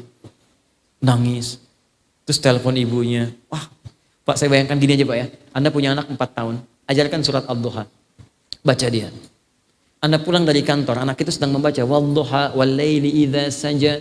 Anda pulang seberat apapun masalah bisa hilang persoalan ketika melihat anak kecil Anda sudah mulai menghafal Quran. Sekarang anak Anda telepon begini, Pak, Ma, Alhamdulillah, aku sudah selesai hafalan Qurannya. Demi Allah saya katakan, Anda seakan-akan mendapatkan sesuatu yang tidak bisa Anda dapatkan sebelumnya. Dengan cara apapun. Tidak bisa pakai uang, nggak bisa pakai kedudukan, nggak bisa. Ini anugerah. Dan ada keindahan, bukan cuma dunia, akhirat pun dimuliakan. Jadi penghafal Quran yang benar itu di akhirat nanti akan diberikan oleh Allah jubah kehormatan, mahkota kehormatan, dan akan menggandeng tangan bapak ibunya, keluarga besarnya, jadi pemimpin keluarganya ke surga. Itu ada di Quran surah ke-13 ayat 23 sampai 24. Sekarang saya tanya, Anda yang sudah punya keluarga besar, anak berapa, cucu berapa, siapa yang akan dibanggakan di hari akhirat ketika pulang kepada Allah? Kalau di sini jangan bangga dulu. Anda juara apa? Olimpiade, dapat Nobel. Jangankan yang beriman, yang belum beriman pun bisa mendapatkan itu. Apa kebanggaan kita di hadapan Allah Subhanahu wa taala? Nanti suatu kali kalau saya kesini lagi, mungkin kita bisa berbagi tentang cara menghafal Quran insya Allah. Ya, nanti saya contohkan nanti ada anak 7 tahun hafal Quran dengan posisinya, dengan nomornya, dengan tematiknya, macam-macamnya. Nanti kalau kami sudah menghafal Quran, itu Masya Allah, itu biasanya murojaahnya cuma pakai nomor aja. Dan sekarang anak-anak sudah semua nomor tuh Quran. Kamu dari mana tadi? Oh, dari pasar Ustaz. Cari apa? Cari ikan. Berapa beli ikannya? Ulaika ala hudan min rabbihim wa ulaikumul muflihun. PC kamu ukuran berapa? Khatamallahu ala qulubihim wa ala sam'ihim wa ala absarihim ghishawa wa lahum adzabun adzim. Oh, Masya Allah. Kamu anak kerabat berapa? Dzalikal kitabu la raiba fihi hudal lil muttaqin. Rencana menikah punya berapa istri? Alif lam mim. Mau poligami enggak? Sadaqallahul azim. Wah, pokoknya seru lah kalau ketemu anak-anak itu. Nanti kalau dia ketemu saya tanya jawabannya Quran semua tuh. Nanti gampang Bapak. Kalau Anda nggak percaya ada simulasi. Cuman 5 menit hafal 5 ayat dengan posisi, dengan letak, dengan macam-macam. Gampang. Nanti saja kalau kesini lagi kita insya Allah lain waktu ya kita teruskan. Saya kira itu yang saya sampaikan hari ini. Tentunya apa yang saya sampaikan bisa jadi ada benar, tapi mungkin banyak salah. Kalau benar itu langsung dari Allah dan Rasulnya amalkan. Kalau salah itu mutlak dari saya. Maka tinggalkan pendapat saya. Cari guru lain. Dan belajar. Setiap yang baik-baik ambil itu semua. Jika ukurannya sesuai dengan ukuran Al-Quran dan sunnah Nabi SAW sesuai petunjuk para ulama-ulama kita. Yang kedua, tinggalkan perdebatan-perdebatan yang tidak penting. Pekerjaan-pekerjaan yang tidak bermanfaat. Kita butuh sekarang kekompakan kita semua untuk bisa menuju ridha Allah Subhanahu wa ta'ala. Saya kira itu yang saya sampaikan. Semoga Allah muliakan. Mudah-mudahan kita bertemu di lain kesempatan. Kita akhiri dengan doa kifaratul majlis. Subhanakallahumma wa bihamdika asyhadu an la ilaha illa anta astaghfiruka wa atubu ilaik. Wa akhiru da'wana alhamdulillahi rabbil alamin. Assalamu alaikum warahmatullahi wabarakatuh.